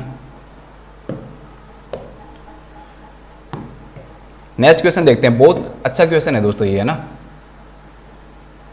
Dose of adrenaline are being used in neonatal resuscitation, कि एड्रेनलिन की हम कितनी डोज यूज करते हैं नियोनेटल रिससिटेशन में। देखो कितना अच्छा क्वेश्चन पूछा है। पहली चीज तो उसने नियोनेटल रिससिटेशन पूछी, और फिर उसमें भी दोस्तों डोज पूछी है, देखो, ठीक है, वो भी किसकी? एड्रेनलिन की पूछी है। चलो बात करते हैं सबसे पहले नियोनेटल रिससिटेशन की। इस क्वेश्चन का जो आंसर वो तो हो जाएगा, वो तो कोई बड़ी बात नहीं है, ठीक है। 0.01 mg से 0.03 mg पर kg हो जाएगा, 0.1 ml इन इस डाइल्यूशन के अंदर, ठीक है। अभी मैं अच्छे से समझा दूंगा, कोई टेंशन करने की बात आपको नहीं है। चलो हम बात करते हैं। बात करते हैं नियोनेटल रिससिटेशन की, क्योंकि क्वेश्चन कहीं से भी बन सकता है, ऐसा नहीं है कि सिर्फ आपने एक एड्रेनलिन याद कर लिया अगली बार भी यही आएगा, अगली बार नहीं आएगा पक्का, बहुत कम रिपीट होते हैं ना। नियोनेटल रिससिटेशन की बात करो, सबसे पहले तो दोस्तों आपको याद रखना है कि इसका जो निमोनिक्स है वो क्या है, TABC, ठीक है। क्या यूज करते हैं, TABC यूज करते हैं नियोनेटल रिससिटेशन के अंदर, ठीक है। CPR के अंदर क्या यूज करते हैं हम, CPR के अंदर यूज क्या करते हैं दोस्तों, CABD, chest compression, airway, breathing और डिफिब्रिलेटर, ये यूज करते हैं, ठीक है। लेकिन नियोनेटल के अंदर क्या यूज करते हैं दोस्तों, हम TABC यूज करते हैं, TABC पढ़ते हैं। T4 होता है temperature, T4 temperature, A for airway और B4 होता है दोस्तों ब्रीथिंग, और C4 होता है दोस्तों चेस्ट कंप्रेशन, ठीक है। टेम्परेचर, एयरवे, ब्रीथिंग और चेस्ट कंप्रेशन होता है, टेम्परेचर, एयरवे, ब्रीथिंग और चेस्ट कंप्रेशन। चलो बात करते हैं, सबसे पहले बात करते हैं दोस्तों टेम्परेचर की। देखो नियोनेटल मतलब क्या हुआ, बच्चे का जन्म ही हुआ है दोस्तों, ठीक है। अब बच्चा जन्म हुआ है तो वो गीला था, तो आपको उसका जो टेम्परेचर दोस्तों वो मेंटेन करना क्या होता है, जरूरी होता है। तो उसको आप ड्राई क्लॉथ से क्या करोगे, पूछोगे बच्चों को ड्राई क्लॉथ का क्या करोगे दोस्तों, यूज करोगे। और अगर टेम्परेचर आपको और कम लगता है तो आप बच्चे को रेडिएंट वार्मर में भी रख सकते हो, ठीक है। रेडिएंट वार्मर वो डिवाइस होती है जिसके द्वारा बच्चे को क्या रखा जाता है, गर्म रखा जाता है। लेकिन रेडिएंट वार्मर में आपने रख दिया बच्चे को, रेडिएंट वार्मर में रखने के बाद बच्चे को किसी भी प्रकार के कपड़े नहीं पहनाने हैं कि आपने ब्लैंकेट पहना दिया, ब्लैंकेट दोस्तों अगर ये पहना दिया तो ये क्या हो जाएगा, डायरेक्टली जो हीट है दोस्तों, जो हीट है डायरेक्टली वो बॉडी पे नहीं पड़ेगी। इसलिए ब्लैंकेट को इनको क्या करेंगे हम दोस्तों, रिमूव करेंगे, ठीक है, रखने के बाद। तो इस प्रकार से हम बच्चे को क्या कर सकते हैं दोस्तों, उसका जो टेम्परेचर है वो मेंटेन रख सकते हैं। तो यहाँ पर हो सकता है टेम्परेचर लिखा हुआ आ सकता है, या फिर वार्मिंग भी लिखा हुआ सकता है कि बच्चे को थोड़ा सा हम क्या करेंगे दोस्तों, गर्म करेंगे, वार्मिंग करेंगे। इसके बाद में दोस्तों, इसके बाद में हम क्या करते हैं, बच्चे को पोजिशनिंग देते हैं। पोजिशनिंग क्यों, अपने को एयरवे मेंटेन करनी है ना, क्या मेंटेन करना है, एयरवे को मेंटेन करने के लिए बेबी का जो हेड है उसको क्या करेंगे दोस्तों, एक्सटेंड करेंगे, पीछे की तरफ क्या करते हैं, एक्सटेंड करते हैं। क्यों, ताकि एयरवे क्या हो जाए दोस्तों, क्लियर हो जाए। तो हेड को क्या करते हैं दोस्तों, हम एक्सटेंड करते हैं, ठीक है। इसके अलावा ध्यान रखना, हम क्या करते हैं दोस्तों, पिलो या फिर टॉवल को, ठीक है, टॉवल को रोल कर लेंगे, rolled towel under the shoulder of the baby, under the shoulder of the baby, shoulder of baby, ताकि जो एयरवे है ना वो खुल जाए, एयरवे क्या हो जाए दोस्तों, खुल जाए, ठीक है। जैसे ये है बेबी, ये बेबी है, तो यहां पर हम क्या लगा देते हैं, एक शोल्डर के नीचे उसके टॉवल को रोल्ड करके लगा देते हैं, ठीक है, रोल टॉवल। एयरवे क्या हो जाता है, थोड़ा सा एक्सटेंड हो जाता है इस प्रकार से, ताकि जो एयरवे ऑब्स्ट्रक्शन किसी भी प्रकार का हो वो क्या हो जाए दोस्तों, प्रिवेंट हो जाए। अब एयरवे को प्रिवेंट करने के लिए आप क्या करते हो दोस्तों, सक्शन करते हो। क्या करोगे, सक्शन करोगे। देखो चलो बात करते हैं हम सक्शनिंग की। एयरवे ऑब्स्ट्रक्शन को दूर करने के लिए आपको क्या करना पड़ेगा, बेबी को सक्शन करना पड़ेगा ना, एयरवे को ओपन करना है। ब्रीथिंग तो तभी लेगा ना बेबी अच्छी तरह से जब एयरवे ओपन रहेगा। अगर एयरवे ऑब्स्ट्रक्टेड है और आप पेशेंट को, बच्चे को ब्रीथिंग दे रहे हो तो क्या ब्रीथिंग ले पाएगा, वो नहीं ले पाएगा। इसलिए दोस्तों हम बच्चे को क्या करेंगे, एयरवे को क्लीन करेंगे। और एयरवे को क्लीन करने का कौन सा मेथड यूज करते हैं, हम सक्शनिंग करते हैं। बेबी को क्या करते हैं, सक्शनिंग करते हैं। अब सक्शनिंग बहुत इंपॉर्टेंट टॉपिक है, कई सारे जो क्वेश्चन हैं दोस्तों वो सक्शनिंग से रिलेटेड पूछे जा सकते हैं। सबसे पहला क्वेश्चन आता है कि सबसे पहले आप किस चीज को सक्शन करोगे, तो ध्यान रखना क्वेश्चन में अगर माउथ और नोज दोनों आते हैं ना, तो सबसे पहले हम माउथ को सक्शन करते हैं, दूसरा हम नोज को करते हैं। क्यों, क्योंकि माउथ के अंदर कोई भी चीज है, मान लो अपने नोज को सक्शन किया तो बच्चा क्या कर सकता है, एस्पिरेट कर सकता है जब आप नोज को सक्शन करते हो। इसलिए पहले माउथ को सक्शन करेंगे कि माउथ के अंदर कोई भी चीज है वो बाहर आ जाए, फिर हम नोज को क्या करते हैं दोस्तों, सक्शन करते हैं। तो पहला क्वेश्चन ध्यान रखना, फर्स्ट सक्शन द माउथ, उसके बाद हम किसको सक्शन करेंगे दोस्तों, नोज को सक्शन करते हैं, ठीक है। इसके बाद में क्या क्वेश्चन बन सकता है दोस्तों, सक्शनिंग से रिलेटेड प्रेशर का क्वेश्चन बनता है। प्रेशर के रिलेटेड बहुत अच्छा क्वेश्चन बनता है कि कितना प्रेशर रखा जाता है। दोस्तों ध्यान रखना, जो नॉर्मल जो प्रेशर है दोस्तों वो हमेशा रखा जाता है 80 mm ऑफ Hg। लेकिन आप याद कर गए एग्जाम में 80 mm ऑफ Hg, लेकिन क्वेश्चन में mm ऑफ Hg में नहीं दिया, तो दोस्तों cm ऑफ H2 में देगा, सेंटीमीटर ऑफ वाटर में देगा, वो कितना होता है, 100 होता है, ठीक है। दोनों सेम बात है, 80 mm ऑफ Hg या 100 सेंटीमीटर ऑफ H2O। लेकिन क्वेश्चन ये भी नहीं आया, नॉर्मल नहीं पूछा, उसने मैक्सिमम प्रेशर पूछ लिया कि आप ज्यादा से ज्यादा कितना दे सकते हो। आपको ऑब्स्ट्रक्शन ज्यादा लग रहा है, आप थोड़ा सा और बढ़ा दोगे सक्शन को, तो मैक्सिमम कितना प्रेशर पे सक्शन दोगे दोस्तों आप, तो मैक्सिमम जो प्रेशर है दोस्तों वो कितना हो सकता है, 100 mm ऑफ Hg हो सकता है, ठीक है। नॉर्मल कितना रखते हैं, 80 रखते हैं, लेकिन ज्यादा से ज्यादा भी दोगे तो कितना दे सकते हो, 100 से ज्यादा नहीं दे सकते हैं, 100 mm ऑफ Hg। लेकिन आपको एग्जाम में याद ऑप्शन जो आया वो ये आया ही नहीं, तो फिर क्या आएगा, 130 सेंटीमीटर ऑफ H2O आएगा, ठीक है दोस्तों। ऐसे क्वेश्चंस भी बन सकते हैं, ध्यान रखना बहुत इंपॉर्टेंट है। नेक्स्ट जो क्वेश्चन दोस्तों बन सकता है वो ये बन सकता है कि सक्शन कैथेटर कौन सा यूज करते हैं। ठीक है। सक्शन करने के लिए सक्शन कैथेटर यूज करेंगे। वो कितना यूज करते हैं सक्शन कैथेटर, अगर हम दोस्तों बात करें अकॉर्डिंग टू WHO, तो WHO 8 नंबर का सक्शन कैथेटर बताता है। कौन कितने नंबर का बताता है दोस्तों? 8 नंबर का बताता है, 8 FR का बताता है, ठीक है। लेकिन पता नहीं OP घई की बुक में क्यों 12 से 14 दे रखा है। पीडियाट्रिक की वो बेस्ट बुक मानी जाती है अपनी नर्सिंग के अंदर, ठीक है, लेकिन उसके अंदर 12 से 14 दे रखा है, लेकिन मैं उसको रिकमेंड नहीं करता, ठीक है। ध्यान रखना, OP घई की बुक में आप जाकर देखोगे तो ये आपको सक्शन कैथेटर की जो साइज है दोस्तों वो 12 से 14 मिलेगी, लेकिन ये एक न्यूबॉर्न के लिए बहुत ज़्यादा है। फिर मैंने WHO की साइट पर जाकर देखा तो WHO के जो न्यू नेटल रिससिटेशन के जो गाइडलाइंस है उसके अंदर उन्होंने कितना दे रखा है दोस्तों? 8 दे रखा है, जिसको मैं सही मानूंगा। चलो सक्शन कैथेटर आ गया तो इसकी कलर कोडिंग की बात भी कर लेते हैं, क्योंकि आपको उसमें सब कुछ पढ़ाया हुआ है, तो ये यहाँ पर क्यों रोके हम। तो सक्शन कैथेटर कलर कोडिंग बहुत सिंपल है दोस्तों। अगर आपने मेरी पिछली क्लास ली है तो आपको कोई दिक्कत नहीं होने वाली है। पिछली क्लास में मैंने आपको एनजी ट्यूब की बताया था, आपको याद होगा। एनजी ट्यूब के जितने भी कलर कोडिंग है दोस्तों वो मैंने आपको सारे बताए थे। उसमें मैंने आपको क्या बताया था? 6, 8, 10, 12, 14, 16, 18, 20, ठीक है, और 22 तक। उसमें मैंने आपको 6 से लेकर 20 तक ही बताया था। सक्शन कैथेटर 5 से शुरू हो जाते हैं दोस्तों। 5, 6, 8, 10, 12, 14, 16, 18, 20। 14, 16, 18, 20 का आपको मैंने बताया था GORY। यहां पर भी यही रहेगा दोस्तों, ग्रीन, ऑरेंज, रेड और येलो, ठीक है। और इसके अलावा आपको अच्छी बात यह है कि 6 से और 12 तक भी सेम रहेगा जो उसमें पढ़ा था हमने, LBBW, ठीक है। L फॉर हमने क्या बताया था दोस्तों? लाइट ग्रीन बताया था। B फॉर ब्लू बताया था। ये B फॉर ब्लैक बताया था, ब्लैक बताया था, और ये W फॉर व्हाइट बताया था। बस आपको 2 ही याद करने हैं दोस्तों इसके अंदर, सिर्फ 2 ही याद करने हैं। अलग सक्शन कैथेटर और एनजी ट्यूब को एक साथ याद किया करो ताकि आपको कभी भी भूलो नहीं। 2 कैसे याद रखने हैं? एक आपको याद रखना है दोस्तों 5 नंबर, तो 5 नंबर आपको याद रखना है ग्रे, और एक 22 नंबर याद रखना है। 22 नंबर याद रखना है दोस्तों वॉयलेट। अब की बार क्वेश्चन आ जाएगा डायरेक्टली कोई कौन से कलर का सक्शन कैथेटर हम यूज करते हैं न्यूनेटल रिससिटेशन में, तो कौन से नंबर का यूज करते हैं दोस्तों? 8 नंबर का यूज करते हैं, ब्लू कलर का यूज करते हैं हम मैक्सिमम, ठीक है। अब हम बात करते हैं नेक्स्ट जो क्वेश्चन आता है दोस्तों वो ये आता है कि कभी भी सक्शन को डीप नहीं किया जाता, सक्शन को डीप नहीं किया जा सकता, ठीक है। क्वेश्चन ये नहीं बनेगा, क्वेश्चन ये आएगा कि डीप सक्शनिंग करने से क्या हो सकता है। तो ध्यान रखना दोस्तों, वेगस जो नर्व है वो क्या हो जाती है? स्टिमुलेट हो जाती है। क्यों वो इसलिए स्टिमुलेट हो जाती है? आप अगर डीप सक्शन करोगे तो जो डीप सक्शन का कैथेटर है दोस्तों वो पोस्टीरियर फेरिंग्स पे जाएगा, और पोस्टीरियर फेरिंग्स के अंदर ये नर्व क्या होती है? प्रेजेंट होती है। उसके कारण क्या होगा? वेगस स्टिमुलेशन होगा, और जब भी वेगस स्टिमुलेशन होगा तो बच्चे की जो हार्ट बीट है दोस्तों वो क्या हो जाएगी? कम हो जाएगी। बच्चे को ब्रेडिकार्डिया एंड एपनिया देखने को मिल सकता है, उसको सांस लेने में प्रॉब्लम होगी, हार्ट रेट भी क्या हो जाएगी दोस्तों? कम हो जाएगी। इसलिए आप कभी भी डीप सक्शन नहीं करो। अब आपके दिमाग में ये क्वेश्चन आ रहा होगा, सर ये तो आपने बता दिया कि डीप नहीं करो, लेकिन ये तो बताओ कि डीप को हम कैसे पहचाने, कैसे डीप नहीं करें। तो दोस्तों 2 चीजों को करोगे आप, क्या तो माउथ को करोगे या फिर नोज को करोगे। तो आपको ध्यान रखना है कि माउथ के अंदर ज्यादा से ज्यादा आप 5 सेंटीमीटर तक क्या कर सकते हो? सक्शन कैथेटर को इंसर्ट कर सकते हो, और नोज के अंदर मैक्सिमम से मैक्सिमम 3 सेंटीमीटर ही इंसर्ट करना है। इससे ज्यादा इंसर्ट आपको नहीं करना, इससे ज्यादा आपको दोस्तों इंसर्ट नहीं करना है, ये आपको याद रखना है। जैसे ही आपने दोस्तों सक्शन कर दिया, सक्शन करने के बाद में आप 3 चीजें चेक करोगे बच्चे के अंदर। एक बच्चे के दोस्तों हार्ट चेक करोगे, ठीक है, एक इसकी रेस्पिरेशन चेक करोगे, और एक उसका कलर चेक करोगे। ये 3 चीजें क्या की जाती हैं दोस्तों? चेक की जाती है। ध्यान रखना, हार्ट मतलब हार्ट रेट, रेस्पिरेशन और कलर चेक करोगे दोस्तों आप। अब बस न्यूरोनल रिससिटेशन में ज्यादा नहीं है, थोड़ा सीधा हम पढ़ेंगे, बिल्कुल अच्छी तरीके से मैं आपको बताऊंगा दोस्तों। अगर बच्चे के अंदर मान लो 3 कंडीशन मान लो आप, बच्चे की हार्ट रेट अगर 100 से ज्यादा है दोस्तों, 100 बीट्स पर मिनट से ज्यादा है, और रेस्पिरेशन उसका नॉर्मल है, रेस्पिरेशन क्या है उसका? नॉर्मल है, तो हमें सिर्फ कुछ नहीं करना, उसको हम सुपरविजन में रखेंगे, ठीक है।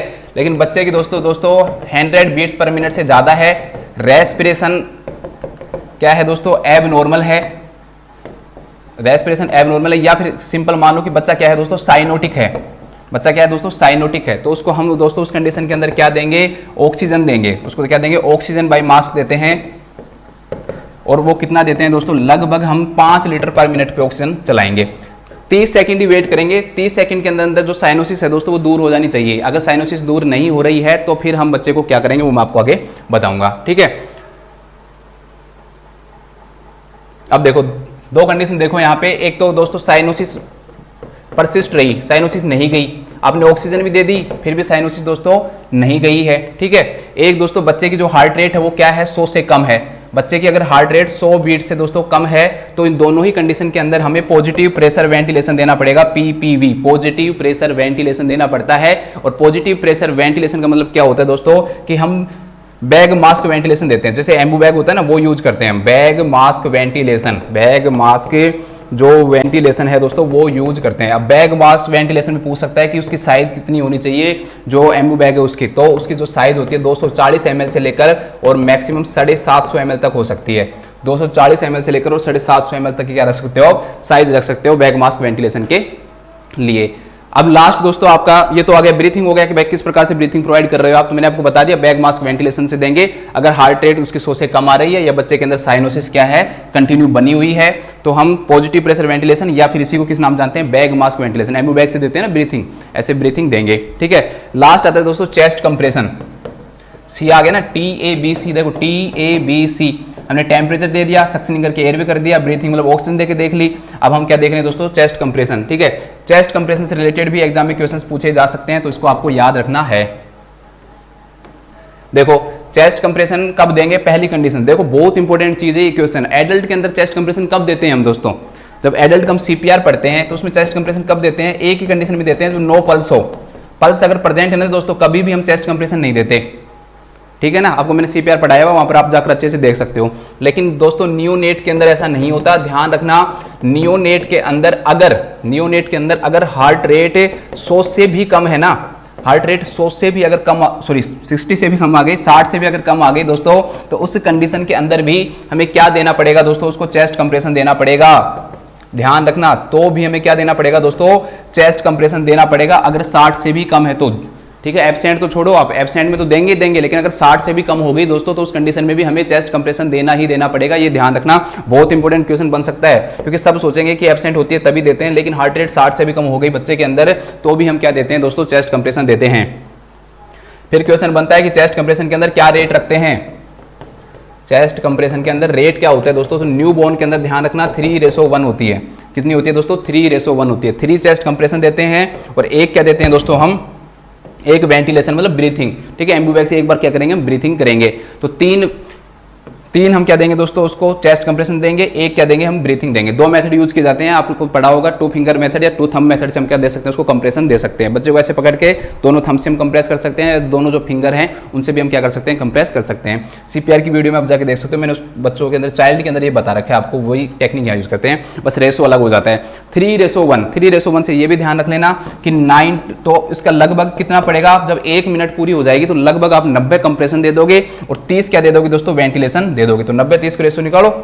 ठीक है, इसको अगर आप काटोगे तो क्या बनेगा, 3:1 ही बनेगा। तो ये भी पूछ सकता है कि 1 मिनट के अंदर टोटल इवेंट कितने होते हैं, तो 120 इवेंट होते हैं, 90 कंप्रेशन हो जाते हैं और 30 क्या हो जाते हैं दोस्तों, आपके ब्रीथिंग। कैसे करोगे, 2 लोग रहते हैं, ठीक है, इसके अंदर 2 रेस्क्यूअर होते हैं, एक 3 कंप्रेशन दिया, जबकि जब अगले वाला क्या देगा, 1 ब्रीथिंग देगा, फिर वो 3 कंप्रेशन देगा, फिर वो 1 ब्रीथिंग देगा, फिर वो 3 कंप्रेशन देगा, फिर वो 1 क्या देगा, ब्रीथिंग देगा। तो इस प्रकार जब 1 मिनट होगी दोस्तों, तो उस 1 मिनट के अंदर अंदर लगभग कितने हो जाएंगे, 90 कंप्रेशन हो जाते हैं और 30 क्या हो जाती हैं दोस्तों, 30 वेंटिलेशन हो जाते हैं। कैसे इसको आप फॉलो करोगे ये बताओ आप, तो लगभग 1.5 सेकंड के अंदर दोस्तों आप लगभग 3 कंप्रेशन दे दो, 1.5 सेकंड के अंदर 3 कंप्रेशन दे दो और आधा सेकंड के अंदर आप 1 वेंटिलेशन दे दो, एक बार ब्रीथिंग दे दो उसको।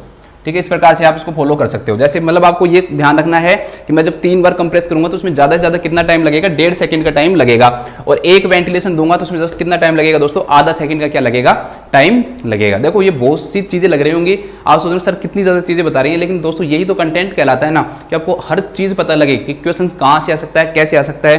क्वेश्चन सीधा पूछ सकता है 3:1, ये पूछ सकता है कि 1 मिनट के अंदर कितने इवेंट होते हैं, तो आपको 90 चेस्ट कंप्रेशन होते हैं, 1 मिनट में 30 ब्रीथिंग होती है। टोटल इवेंट पूछ सकता है 120 इवेंट। ये पूछ सकता है कि 1.5 सेकंड के अंदर आप कितने कंप्रेशन दोगे, तो 3 कंप्रेशन। आधा सेकंड में कितने वेंटिलेशन दोगे, 1 वेंटिलेशन। अगर आप इस रेट से चलोगे तो यही तो जाके बनेगा ना, 90 चेस्ट कंप्रेशन हो जाएंगे, 30 क्या हो जाएगी, ब्रीथिंग हो जाएगी। चलो नेक्स्ट चलते हैं।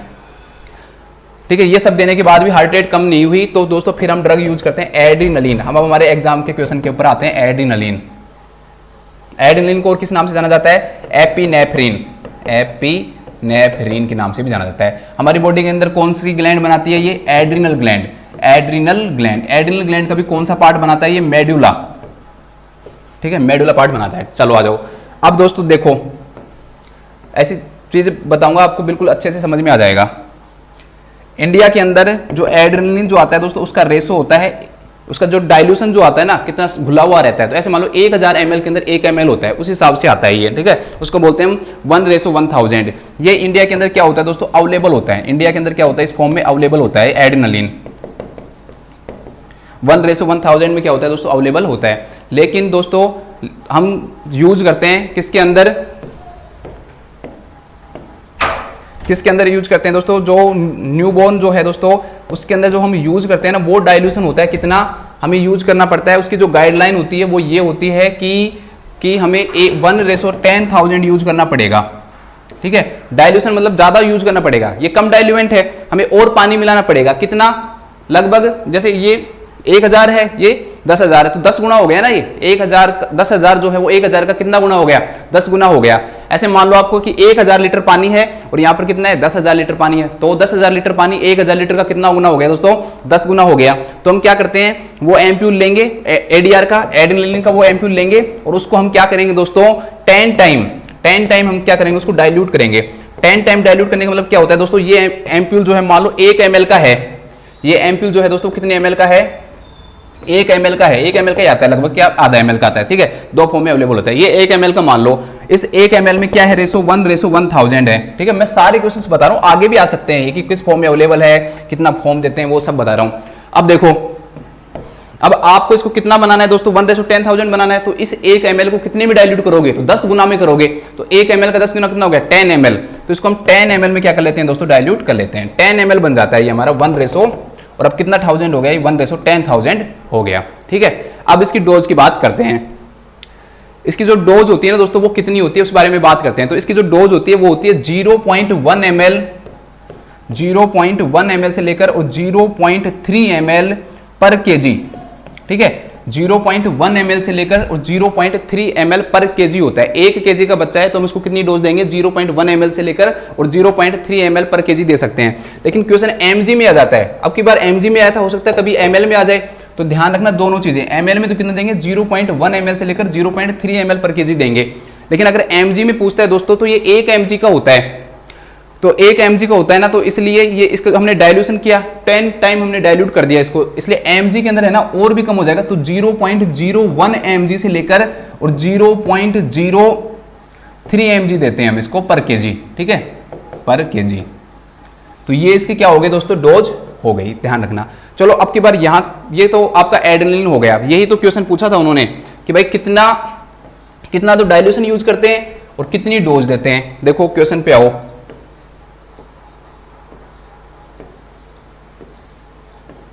क्वेश्चन पे आओ, देखो mg में पूछा था 0.01 mg से 0.03 mg और डाइल्यूशन कितना यूज करते हैं दोस्तों, 1:10,000 यूज करते हैं। 1:10,000 क्या कर रहे हैं हम, डाइल्यूशन यूज कर रहे हैं। आपको ये याद रखना है, ठीक है। यही तो क्वेश्चन आया है ना। अब दोस्तों अगली बार देखो, इंडिया में अवेलेबल होता है, इसमें 1:1000 में यूज अवेलेबल होता है ये, ठीक है। तो ये 0.1 दे रखा है, 0.01 आएगा यहाँ पे, 0.01 से लेकर 0.03। ये तो वैसे ही गलत हो गया, ठीक है। ये डोज भी गलत है, इसमें कुछ दे नहीं रखा, तो ये गलत हो गया। अब हम एक चीज और ध्यान रखना, अब की बार ये फ्लूइड दे सकता है दोस्तों, ठीक है, कि कौन सा वॉल्यूम एक्सपेंडर यूज करते हैं नियोनेट के अंदर, वॉल्यूम एक्सपेंडर, हर चीज पता होनी चाहिए ना। तो दोस्तों पेशेंट कभी भी मान लो एक्टिव ब्लीडिंग हो रही हो उसको, या हाइपोवोलेमिया की कंडीशन हो रही हो, हाइपोवोलेमिया हो या फिर एक्यूट ब्लीडिंग हो रही हो, बच्चे को इन दोनों में से कोई भी चीज हो रही है दोस्तों, तो उसे हमें वॉल्यूम भी देना पड़ेगा, फ्लूइड भी देना पड़ेगा। क्वेश्चन आएगा कि कौन सा फ्लूइड दोगे, तो फ्लूइड 2 दे सकते हैं दोस्तों, NS या RL कोई सा भी यूज कर सकते हैं। क्वेश्चन आएगा कि कितनी डोज देते हैं, यही तो क्वेश्चन बनता है। एड्रेनलिन का जो डोज का ही आया था ना, तो ध्यान रखना दोस्तों 10 ml पर केजी, कितना देंगे, 10 ml पर केजी के हिसाब से हम क्या देते हैं दोस्तों, उसको डोज देते हैं। 10 ml पर केजी के हिसाब से डोज देते हैं। जैसे 3 केजी का बच्चा है तो 30 ml फ्लूइड देंगे। कैसे देंगे, 2 तरीके से हम दे सकते हैं दोस्तों। ये फ्लूइड हम 2 तरीके से दे सकते हैं 10 ml पर केजी का। एक जो तरीका होता है दोस्तों, वो तरीका ये होता है कि आप एक काम कर लो, 3-4 सीरीज ले लो, 4 सीरीज ले लो। अगर हमें 30 ml देना तो 3 सीरीज ले लो, और अगर 40 ml देना है तो 4 सीरीज ले लो, और फिर 10 ml हम उसको दे देंगे, ठीक है, बोलस फॉर्म में देंगे। और अगर मान लो हमें इन्फ्यूजन जो सेट आता है, पीडियाट्रिक इन्फ्यूजन सेट है, उसमें डालकर हम उस प्रकार से भी हम दे सकते हैं। तो 2 तरीके से दिया जा सकता है। बस क्वेश्चन ये याद रख लेना कि कितना देते हैं दोस्तों, 40 ml पर केजी देते हैं, 40 ml पर केजी देते हैं। इसके बाद दोस्तों हम देखते हैं नेक्स्ट क्वेश्चन। इसके बाद हम नेक्स्ट क्वेश्चन देखते हैं, which of the following vaccine is most freeze sensitive vaccine. Freeze sensitive vaccine का मीनिंग क्या होता है दोस्तों? सबसे पहले तो आपको मैं ये बताता हूं, फिर हम इस क्वेश्चन पे आएंगे। फ्रीज सेंसिटिव वैक्सीन,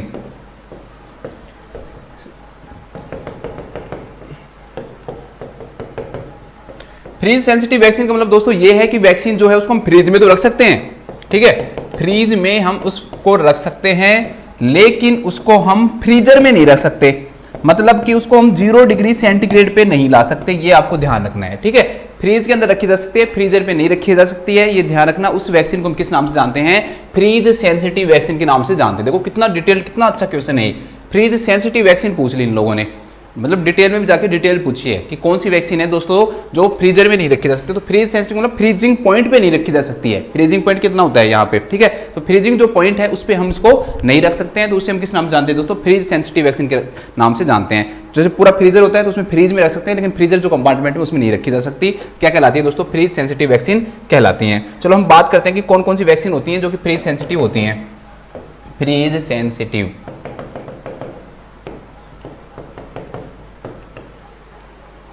सबसे पहले जो आती है दोस्तों वो आती है आपकी आईपीवी। आईपीवी जो वैक्सीन आती है, ठीक है। इसके बाद आपको याद रखना है एचआईवी, ह्यूमन इन्फ्लुएंजा जो टाइप बी है दोस्तों, उसकी भी कौन सी फॉर्म? Liquid form. इसके बाद दोस्तों कोलेरा, कोलेरा की दोनों वैक्सीन अवेलेबल होती हैं, लाइव और किल्ड, तो यहां पर किल्ड वैक्सीन। इसके बाद आपको याद रखना है आई है, एक आपकी आती है हाँ हेपेटाइटिस ए और बी, फिर आती है हेपेटाइटिस ए एंड बी, और इसके बाद लास्ट जो आती है दोस्तों वो आपकी आती है डीपीटी। ये इसका सीक्वेंस है दोस्तों। अगर आपसे कोई पूछे कि कौन सी फ्री सेंसिटिव है, आईपीवी भी फ्री सेंसिटिव है, लेकिन उससे भी ज्यादा कौन सी होती है? एचआईवी होती है। कौन सी वाली? लिक्विड वाली। इसके बाद दोस्तों कौन सी होती है? कोलेरा होती है। कोलेरा की कौन सी? किल्ड वाली। इसके बाद हेपेटाइटिस ए बी, और फिर होती है डीपीटी। तो ये पांचों की पांचों क्या होती है? फ्री सेंसिटिव होती है। इसका सीक्वेंस कम से ज्यादा की तरफ है, ये मतलब है सारे की सारी फ्री सेंसिटिव, लेकिन कोई पूछे कि इनमें सबसे ज्यादा फ्री सेंसिटिव कौन सी होती है दोस्तों, तो इसका आंसर क्या आएगा? डीपीटी आएगा। डीपीटी वैक्सीन जो है वो मोस्ट क्या होती है? फ्री सेंसिटिव होती है। उससे कम ये होती है, ये होती है, ये फिर ये, ठीक है। पांचों फ्री सेंसिटिव वैक्सीन होती है। पांचों को कभी भी फ्रीजर के अंदर नहीं रखना चाहिए, नहीं तो इनकी पोटेंसी क्या हो जाती है दोस्तों? खराब हो जाती है। ये वैक्सीन क्या हो जाती है? खत्म हो जाती है। नेक्स्ट क्वेश्चन दोस्तों, कौन सी वैक्सीन है, क्वेश्चन आ सकता है कि जिनको हम फ्रीज कंपार्टमेंट में रख सकते हैं। फ्रीज कंपार्टमेंट में जिन वैक्सीन को हम रख सकते हैं, देखो इसकी टेक्निक, इसको याद करो। तो कैसे याद रखो? I have congenital heart disease, I IPV, have HIV, congenital C, have hepatitis A B, और डिजीज मतलब डी, तो I have CHD congenital heart disease. इस प्रकार से आप याद रख सकते हो। अगर आपको ये टेक्निक अच्छी लगती है तो इसका आप यूज कर सकते हो, आई हैव कॉन्जेनाइटल हार्ट डिजीज, ठीक है। इसके बाद में दोस्तों क्वेश्चन आ सकता है कि कौन सी वैक्सीन हैं दोस्तों जिनको आप फ्रीजर में रख सकते हो। कौन सी वैक्सीन है दोस्तों जिनको आप फ्रीजर में रख दोगे, और फ्रीजर में रखने के बाद भी वो वैक्सीन क्या नहीं होती है दोस्तों? खराब नहीं होती है। तो वो कौन सी वैक्सीन होती है? तो जैसे दोस्तों ओपीवी वैक्सीन है, वो खराब नहीं होगी, ठीक है, ओपी वैक्सीन खराब नहीं होगी। बीसीजी की वैक्सीन है, अगर वो फ्रीजर में रखी जाएगी तो भी क्या नहीं होती है दोस्तों? खराब नहीं होती है, ठीक है। इसके अलावा येलो फीवर की वैक्सीन है, वो भी खराब नहीं होती है। येलो फीवर की वैक्सीन है, वो भी खराब नहीं होती है, ठीक है। इसके अलावा आपकी जो जापानीज एनसीफेलाइटिस की वैक्सीन है दोस्तों, वो भी खराब नहीं होती है, ठीक है। जापानीज एनसीफेलाइटिस की वैक्सीन भी खराब नहीं होती है। इसके अलावा दोस्तों जो एचआईवी है, अब आप कहोगे सर एचआईवी तो यहाँ भी आ रहा है, तो यहाँ पर जो एचआईवी आ रहा है दोस्तों ये लिक्विड आ रही है। ये कैसे आ रही है? लिक्विड आ रही है। और यहाँ पर ये जो एचआईवी है ये जापानीज एनसीफेलाइटिस की लाइव वैक्सीन है, ठीक है, ये ध्यान रखना। यहाँ पे ये वाली जो है ये लाइव वाली है। ये एचआईवी ये फ्रीज ड्राइड फॉर्म में आती है। ये किस में आती है? फ्रीज ड्राइड फॉर्म में। वहां पे मैंने लिक्विड लिखा था, यहाँ पे क्या लिखा है दोस्तों? फ्रीज ड्राइड फॉर्म लिखा है, ठीक है। एक आती है दोस्तों MMR की वैक्सीन, मीजल मम्स रूबेला की वैक्सीन। तो ये सारी ऐसी वैक्सीन होती है दोस्तों जो जिनकी फ्री सेंसिटिविटी नहीं होती है, जिनके अंदर इनको फ्रीजर कंपार्टमेंट में हम क्या हो सकते हैं दोस्तों? रख सकते हैं। तो ये क्या नहीं होती है? खराब नहीं होती है। तो इनका भी आपको याद रखना है। लेकिन ये ध्यान रख लेना थोड़ा, यहाँ पर ये क्या लिखी हुई है? फ्रीज ड्राइड लिखी हुई है। और यहाँ पर जो एचआईवी है दोस्तों वो कौन सी है? आपकी लिक्विड फॉर्म के अंदर है। तो लिक्विड वाली खराब हो जाती है, लेकिन जो एचआईवी फ्रीज ड्राइड फॉर्म में वो कभी भी खराब नहीं होती है, ठीक है। नेक्स्ट क्वेश्चन बनाते हैं। नेक्स्ट जो क्वेश्चन है दोस्तों वो आपका आता है, मैंने आपको बताया था कि कभी भी आगे आएगा तो मैं आपको इम्यूनाइजेशन शेड्यूल बता दूंगा, तो मैं जल्दी जल्दी आपको इम्यूनाइजेशन शेड्यूल के बारे में बता देता हूं। अगर बात करें दोस्तों हम कैसे पढ़ेंगे, हम पढ़ेंगे 0 के ऊपर, इसके बाद में हम पढ़ेंगे आपको 6 वीक के ऊपर, 10 वीक के ऊपर, इसके बाद में 14 वीक के ऊपर पढ़ेंगे, फिर 9 मंथ के ऊपर पढ़ेंगे, फिर इसके बाद में दोस्तों आपका 9 मंथ के ऊपर पढ़ लिया हमने, फिर 16 से और 24 से जो मंथ है उसके ऊपर पढ़ेंगे, फिर 5 साल पे पढ़ेंगे, फिर 10 साल पे पढ़ेंगे, फिर 16 साल पे पढ़ेंगे और फिर प्रेगनेंसी में पढ़ेंगे। बस ये पूरा इम्यूनाइजेशन शेड्यूल खत्म हो जाएगा, कोई वैक्सीन हम नहीं छोड़ेंगे इनमें लगभग। ठीक है, चलो देखते हैं। जन्म के टाइम दोस्तों बीसीजी दी जाती है, हेपेटाइटिस बी की जो वैक्सीन है दोस्तों वो दी जाती है। ठीक है, बीसीजी की दी जाती है, हेपेटाइटिस बी की दी जाती है, ओपीवी ओरल पोलियो वैक्सीन की 0 डोज दी जाती है, 0 डोज। बीसीजी की वैक्सीन 1 साल तक दी जा सकती है, अगर आपने उस समय नहीं दी तो आप बाद में भी दे सकते हो, 6 वीक पे भी दे सकते हो अगर बीसीजी नहीं दी है तो। ठीक है, तो 6 वीक पर BCG if not given at birth, if not given at birth. ठीक है, इसके बाद दोस्तों ओपीवी की यहाँ पर 0 डोज थी, यहाँ पर ओपीवी की कौन सी डोज आ जाएगी, अब फर्स्ट डोज आ जाएगी। इसके अलावा नई वैक्सीन स्टार्ट हो जाएंगी, डीपीटी जो वैक्सीन है उसकी भी कौन सी फर्स्ट डोज आ जाएगी दोस्तों, आपकी फर्स्ट डोज आ जाएगी। इसके अलावा दोस्तों आपको याद रखना है यहाँ पे कि आपको जो रोटा वायरस की जो वैक्सीन है रोटा फर्स्ट वो भी दे सकते हो, और HIV की भी फर्स्ट डोज दी जाती है। इसके अलावा दोस्तों एक वैक्सीन और दी जाती है, 2 वैक्सीन और दी जाती है, इनका भी याद रख लेना। न्यूमोकोकल कॉन्जुगेटेड जो वैक्सीन है उसकी फर्स्ट डोज, या फिर FIPV फ्रैक्शंड जो IPV जो वैक्सीन होती है दोस्तों आपको इनएक्टिवेटेड पोलियो वैक्सीन होती है उसकी भी फर्स्ट डोज कब दी जाती है, 6 वीक के ऊपर दी जाती है। ठीक है, इन दोनों को आप अलग से डब्बा बना लेना, क्यों अभी बताऊंगा। अब आ जाओ 10 वीक के ऊपर। 10 वीक के ऊपर क्या होगा दोस्तों, यहाँ पर इनकी सबकी सेकंड डोज हो जाएगी, OPV की सेकंड डोज, DPT की सेकंड डोज। ठीक है, पेंटावेलेंट भी बोल सकते हो आप इनमें, है ना, पेंटावेलेंट भी लगा सकते हैं यहाँ पे, फर्स्ट यहाँ पे सेकंड लग जाएगी ऐसे। तो यहाँ पे इसके बाद रोटा की कौन सी डोज, सेकंड डोज, HIV की कौन सी डोज दोस्तों, सेकंड डोज। अब मैंने यहाँ पर डब्बा क्यों बनवाया था, क्योंकि ये नहीं लगेंगी, PCV और FIPV है वो यहाँ पे नहीं लगेगी, ये ध्यान रख लेना कि 10 वीक के ऊपर जो न्यूमोकोकल कॉन्जुगेटेड वैक्सीन है वो नहीं लगती है, जो फ्रैक्शन इनएक्टिवेटेड जो पोलियो वैक्सीन है वो भी नहीं लगती है। ये गलती कर देते हैं बच्चे, एक सीक्वेंस के साथ लेकर चल देते हैं। इसके बाद आ जाओ दोस्तों 14 वीक के ऊपर। 14 वीक के ऊपर क्या हो जाएगा दोस्तों, अब आप OPV की कौन सी डोज लगाओगे, थर्ड डोज लगाओगे। OPV की आपने थर्ड डोज लगाई, जो DPT है उसकी भी कौन सी डोज लगेगी दोस्तों, थर्ड डोज लगेगी। रोटा जो है उसकी भी कौन सी डोज लगेगी, थर्ड। और HIV है उसकी भी कौन सी लगेगी दोस्तों, थर्ड लगेगी। अब वो वापस से आ जाएंगे दोनों, कौन से, जो डब्बा बनाए हैं हमने, तो डब्बा के अंदर हमने एक तो लिखा है FIPV, और FIPV की थर्ड डोज लग जाएगी दोस्तों, और एक आप PCV की बूस्टर बोलते हैं इसको, न्यूमोकोकल कॉन्जुगेटेड, थर्ड की जगह से हम क्या बोलेंगे, बूस्टर के नाम से जानेंगे। इसके बाद दोस्तों 9 मंथ के ऊपर, 9 मंथ के ऊपर कौन सी डोज लगेगी ये आपको याद रखना है। ये सेकंड थी ना, इसकी थर्ड लिख दिया मैंने ना, हाँ सेकंड, यहाँ पे सेकंड लिखना ना, सॉरी सेकंड, यहाँ भी सेकंड। अब आ जाओ नेक्स्ट, अब थर्ड आएगी नेक्स्ट। ठीक है, 9 मंथ के ऊपर दोस्तों मीजल्स फर्स्ट लगता है, अगर मीजल्स फर्स्ट नहीं लिखा आएगा तो मीजल्स रूबेला फर्स्ट लिखा हुआ आएगा। ठीक है, मीजल्स रूबेला क्या लिखा आएगा, फर्स्ट लिखा हुआ आएगा। अब ये OPV DPT ये यहाँ से गायब हो जाएंगी, ये नहीं लगेंगी, रोटा HIV कोई नहीं लगेगा। अब इसमें ये वाले जो दोनों वैक्सीन की थर्ड डोज लग जाएगी, तो FIPV की थर्ड डोज लग जाएगी, और जो PCV है दोस्तों उसकी बूस्टर डोज लग जाएगी। ठीक है, PCV इसकी कौन सी डोज लग जाएगी, आपकी बूस्टर डोज लग जाएगी। इसके बाद में दोस्तों एक नई वैक्सीन और स्टार्ट हो जाएगी, उसको अलग कलर में लिख लेना कि अब ये यहाँ से एक वैक्सीन और शुरू हो गई, जापानीज एनसेफेलाइटिस की फर्स्ट डोज यहाँ पे लगेगी। ठीक है, जापानीज एनसेफेलाइटिस की। फिर आ जाओ दोस्तों 16 से 24 मंथ के ऊपर, तो यहाँ पर अब ये चली गई थी वापस से लौट के आ जाएंगे, यहाँ पे OPV की बूस्टर डोज लग जाएगी दोस्तों, और DPT की फर्स्ट बूस्टर डोज, DPT की फर्स्ट बूस्टर डोज लग जाएगी आपकी। ठीक है, इसके अलावा मीजल्स या मीजल्स MR जो है दोस्तों इसकी भी कौन सी डोज लग जाएगी, सेकंड डोज। मीजल्स जो MR है उसकी सेकंड डोज लग जाएगी, और जापानीज एनसेफेलाइटिस की भी कौन सी डोज लग जाएगी दोस्तों, सेकंड डोज लग जाएगी। बस खत्म।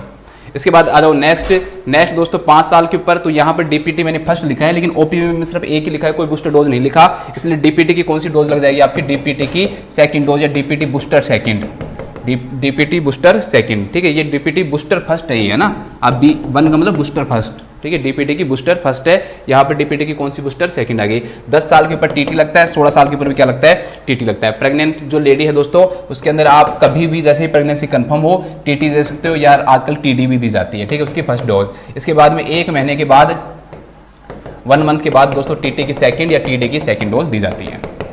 बस खत्म। चलो बस आगे चलते हैं। तो विच of the following vaccine the most free sensitive, तो दोस्तों DPT जो होती है ना मोस्ट फ्री सेंसिटिव होती है, किससे भी ज़्यादा, हेपेटाइटिस बी से भी ज़्यादा होती है। ठीक है, ये हीट सेंसिटिव नहीं होती हैं। तो इसका आंसर क्या आ जाएगा दोस्तों, आपकी DPT आ जाएगा। इसका आंसर क्या होगा, DPT। ठीक है, ये ध्यान रखना, इस डीपीटी के अंदर डिप्थीरिया और जो पर्ट्यूसिस और एक होता है टिटनस। तो डिप्थीरिया और जो टिटनस होते हैं वो टॉक्सोइड होते हैं, टॉक्सोइड, और जो पर्ट्यूसिस होता है वो होता है एसेलुलर पर्ट्यूसिस, एसेलुलर पर्ट्यूसिस, मतलब किल्ड वैक्सीन होती है ये, किल्ड। कई जगह पे इसको ऐसे भी लिख देते हैं ना, डी डिप्थीरिया APT, DAPT, ये भी ध्यान रखना, डिप्थीरिया एसेलुलर पर्ट्यूसिस और टिटनस। ठीक है, तो इसका आंसर क्या आ जाएगा, DPT आ जाएगा। चलो नेक्स्ट क्वेश्चन देखते हैं, 3 हो गए हमारे। ये ज़्यादा बड़ा क्वेश्चन नहीं है, छोटा सा क्वेश्चन ही है, अभी और कभी आएगा तब मैं इसको और अच्छे से बताऊंगा। A patient come in the emergency department with a burn injury on an arm and whole back. ठीक है, एक आदमी है जिसके 2 जगह इंजरी हो रखी है दोस्तों।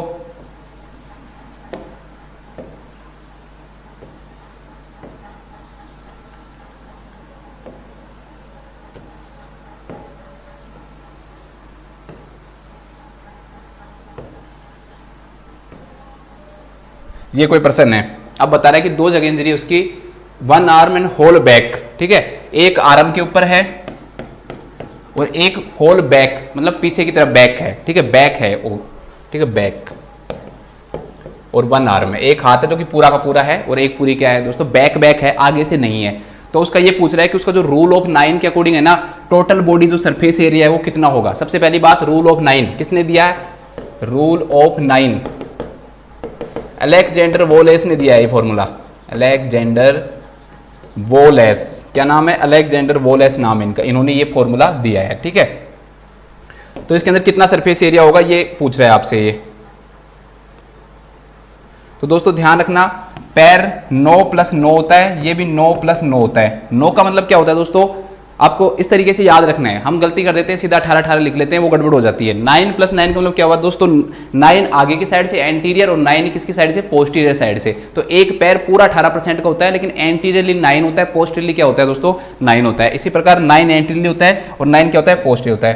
पेरिनियम जो एरिया होता है दोस्तों वो 1% होता है, वो कितना होता है, 1% होता है। इसके बाद यहाँ पे 9 से ऊपर उठ के आ जाओ, 18%, एंटीरियर कितना होगा, 18%, और पोस्टीरियर भी कितना होगा, तो जो चेस्ट होगी वो 18% और पीछे की जो पूरी बैक होगी वो भी कितनी होगी दोस्तों, 18% होगी। अब बाकी के 4.5 है सारे, इसका एंटीरियर कितना होगा, 4.5%, पोस्टीरियर भी कितना होगा, 4.5%, इधर भी सेम ही होगा ना, आम तो दोनों सेम ही होंगे, 4.5 + 4.5%, और यहाँ पर हेड के अंदर भी कितना होगा दोस्तों आपका, 4.5 + 4.5, मतलब पूरा जो फेस होगा आगे की तरफ 4.5, पीछे की तरफ 4.5, तो 4.5 + 4.5, ऐसे याद रखो आप इसको थोड़ा। ठीक है, वैसे बन हो ही रहा है, ये 9 बन रहा है, ये भी 9 बन रहा है, ये भी 9 बन रहा है, ये 18 36 बन रहा है, ये 18 बन रहा है, ये 1 बन रहा है। तो टोटल कितना परसेंट हो गया, 100% हो गया। देखो 18 18 36 18 54 18 चौक 72, ठीक है, और 72 हो गया, और ये 9 हो गया, 81 90 99 और 100, 100% हो गया। अब क्वेश्चन क्या है वो देखो, क्वेश्चन में ये पूछ रहा है दोस्तों कि एक तो उसके क्या बैक, तो मैंने कहा कि जो चेस्ट है पूरी आगे साइड वो भी 18% और बैक भी 18% है, तो ये एक तो ये सरफेस हो रही है, कितना हो गया, 18% हो गया। एक इसके अंदर उसने क्या दिया दोस्तों, आपका हैंड पूरा दिया है आर्म, उसमें एंटीरियर पोस्टीरियर नहीं लिखा, तो ये कितना परसेंट है, 9, तो 18 और 9 कितना हो गया दोस्तों, 27%। तो टोटल जो बर्न एरिया हो गया वो कितना हो गया दोस्तों, 27% हो गया। तो ये आपको याद रखना है, ठीक है। इसके बाद हम आते हैं नेक्स्ट क्वेश्चन देखते हैं। नेक्स्ट जो क्वेश्चन दोस्तों वो है, where is situated national nutritional institute of India, कि इंडिया का जो नेशनल न्यूट्रिशनल जो इंस्टीट्यूट है दोस्तों वो कहाँ पे सिचुएटेड है, पुणे में है, बेंगलोर में है, चेन्नई में है, या फिर हैदराबाद के अंदर है। तो चलो बात करते हैं। National nutritional institute of India जो है दोस्तों,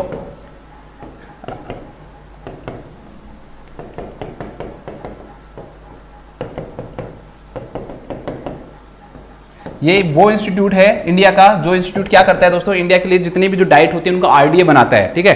जो रिकमेंडेड डाइटरी अलाउंस है दोस्तों इसी के द्वारा क्या की जाती है, बनाई जाती हैं, ठीक है। तो ये आरडीए बनाता है, कहाँ पर सिचुएटेड है दोस्तों, ये आपको याद रखना है कि ये हैदराबाद के अंदर सिचुएटेड है, हैदराबाद। और हैदराबाद के अंदर भी कहाँ पे सिचुएटेड है, हैदराबाद खुद कहाँ सिचुएटेड है दोस्तों, तेलंगाना में, आंध्र प्रदेश मत करके आ जाना है ना, तेलंगाना के अंदर सिचुएटेड है।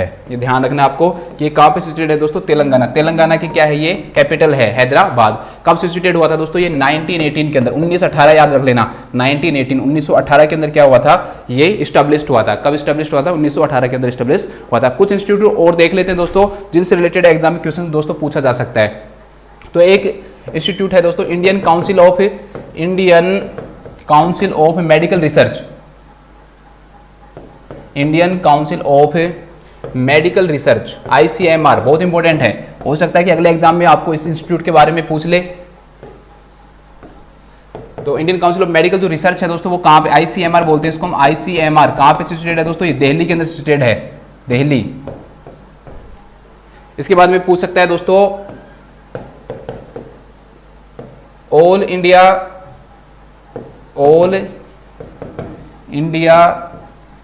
इंस्टीट्यूट ऑफ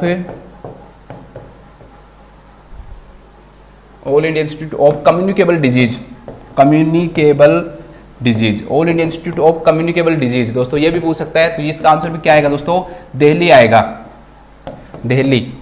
एक क्वेश्चन पूछ सकता है वो national institute of malaria research, national institute of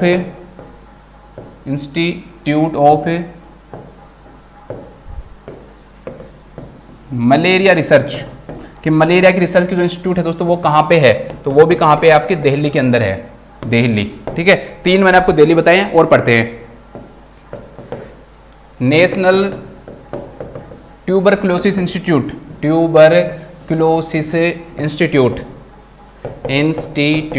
तो ट्यूबरक्लोसिस बेंगलोर जाओगे तो टीबी लेके आओगे, याद रखने के लिए ऐसे याद रख लो। ठीक है, तो बेंगलोर के अंदर सिचुएटेड है दोस्तों ये नेशनल जो ट्यूबरक्लोसिस इंस्टीट्यूट है वो कहाँ पे सिचुएटेड है दोस्तों, बेंगलोर के अंदर सिचुएटेड है। ये आप क्या रखना है, याद रखना है। ठीक है,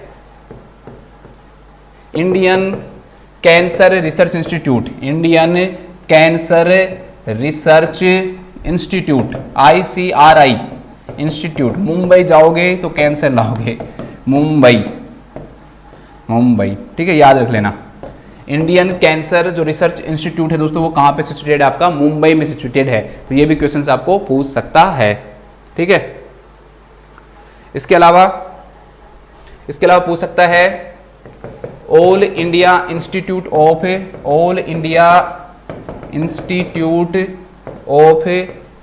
health management and research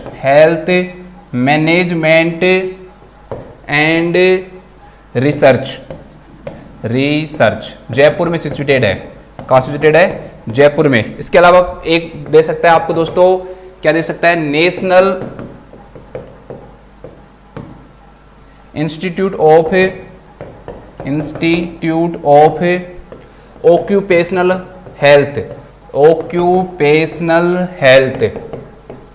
occupational health का इंस्टीट्यूट कहाँ पे सिचुएटेड है दोस्तों, तो ये ध्यान रखना, ये सिचुएटेड आपका अहमदाबाद गुजरात, यहाँ पे सिचुएटेड है। ठीक है, ये थोड़ा सा ध्यान रखना। बस ये इतने इंस्टीट्यूट है, बहुत है, आप और भी पढ़ सकते हो, लेकिन मैंने कुछ इंपॉर्टेंट्स आपको सारे बता दिए। चलो नेक्स्ट पढ़ते हैं।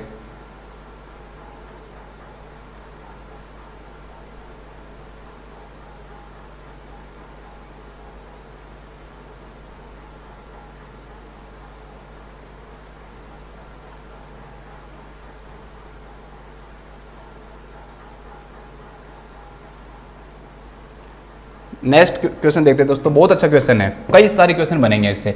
Night blindness is caused by which vitamin deficiency, कि कौन सी विटामिन की डेफिशिएंसी से दोस्तों नाइट ब्लाइंडनेस होती है। शायद सबको पता होगा ये, ठीक है, लेकिन ये जो पता है ये सबको पता है, लेकिन इससे रिलेटेड जो हम बताएंगे वो बहुत कम बच्चों को पता रहेगा। ठीक है, कि विटामिन किस डेफिशिएंसी होता है नाइट ब्लाइंडनेस, विटामिन ए। ये सारी की सारी जो विटामिन दे रखे हैं दोस्तों, ये कौन से दे रखे हैं, फैट सोल्यूबल विटामिन दे रखे हैं। ए डी ई के फैट सोल्यूबल होती हैं, B1 B2 B3 B5 B6 B7 B9 B12 vitamin C सब क्या होती है, वाटर सोल्यूबल होती है। B1 क्या होती है, थायमिन, B2 राइबोफ्लेविन होती है, B3 नियासिन होती है आपकी, B5 पेंटोथेनिक एसिड होती है, B6 पायरिडॉक्सिन होती है, B7 होती है दोस्तों वो B7 होती है बायोटिन होती है। ठीक है, और B9 होती है फोलिक एसिड होती है, B12 होती है साइनोकोबालामिन होती है, विटामिन सी एस्कॉर्बिक एसिड होता है। ठीक है, सारे मैंने आपको बता दिए। इसके बाद हम बात करते हैं विटामिन ए के बारे में। मैं लिख नहीं रहा था इसलिए क्योंकि मुझे पता है कि पिछली क्लास में मैंने इसके बारे में बता दिया तो आपको दिक्कत हो जाएगी दोस्तों। ठीक है, इसे हम ग्रोथ प्रोमोटिंग विटामिन या फिर इसे हम एंटी इन्फेक्टिव विटामिन भी बोलते हैं, एंटी इन्फेक्टिव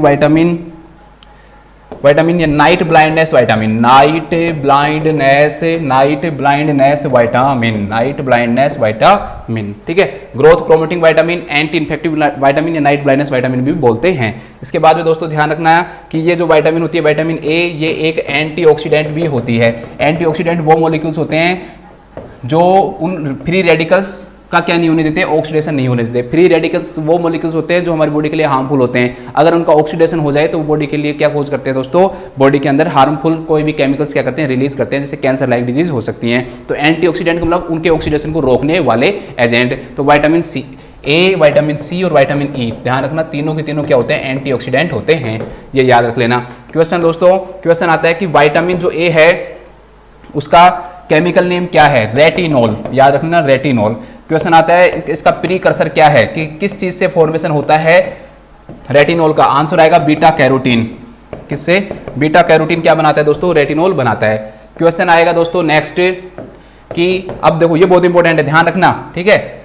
तो क्वेश्चन आएगा दोस्तों first clinical sign of vitamin A deficiency, ठीक है, आप खुद लिख लेना। First clinical sign of vitamin A deficiency, की विटामिन ए की डेफिशिएंसी हो गई तो पहला साइन जो है दोस्तों वो क्या आएगा, आंसर आएगा जीरोसिस ऑफ कंजक्टिवा।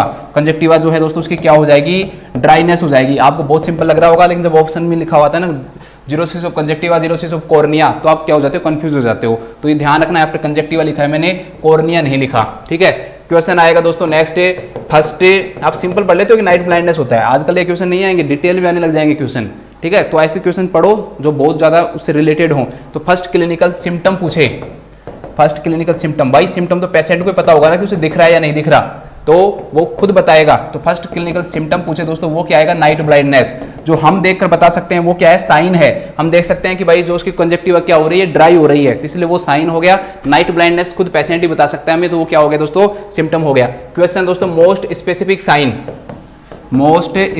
साइन, मतलब कि ये सिर्फ और सिर्फ किस में प्रेजेंट होता है, विटामिन ए डेफिशिएंसी में प्रेजेंट होता है और किसी में प्रेजेंट नहीं होता। बाकी की चीजें और किसी डिजीज में भी प्रेजेंट हो सकती हैं। बाइट और स्पॉट, मोस्ट स्पेसिफिक का मतलब मेनली ओनली एंड ओनली किस में प्रेजेंट होता है, विटामिन ए डेफिशिएंसी में प्रेजेंट होता है और किसी में प्रेजेंट नहीं होता। बाइट और स्पॉट होता है। बाइट और स्पॉट का हो सकता है क्वेश्चन पूछे कि बाइट और स्पॉट क्या है, तो ध्यान रखना ट्राई एंगुलर, क्या है, ट्राई एंगुलर पर्ली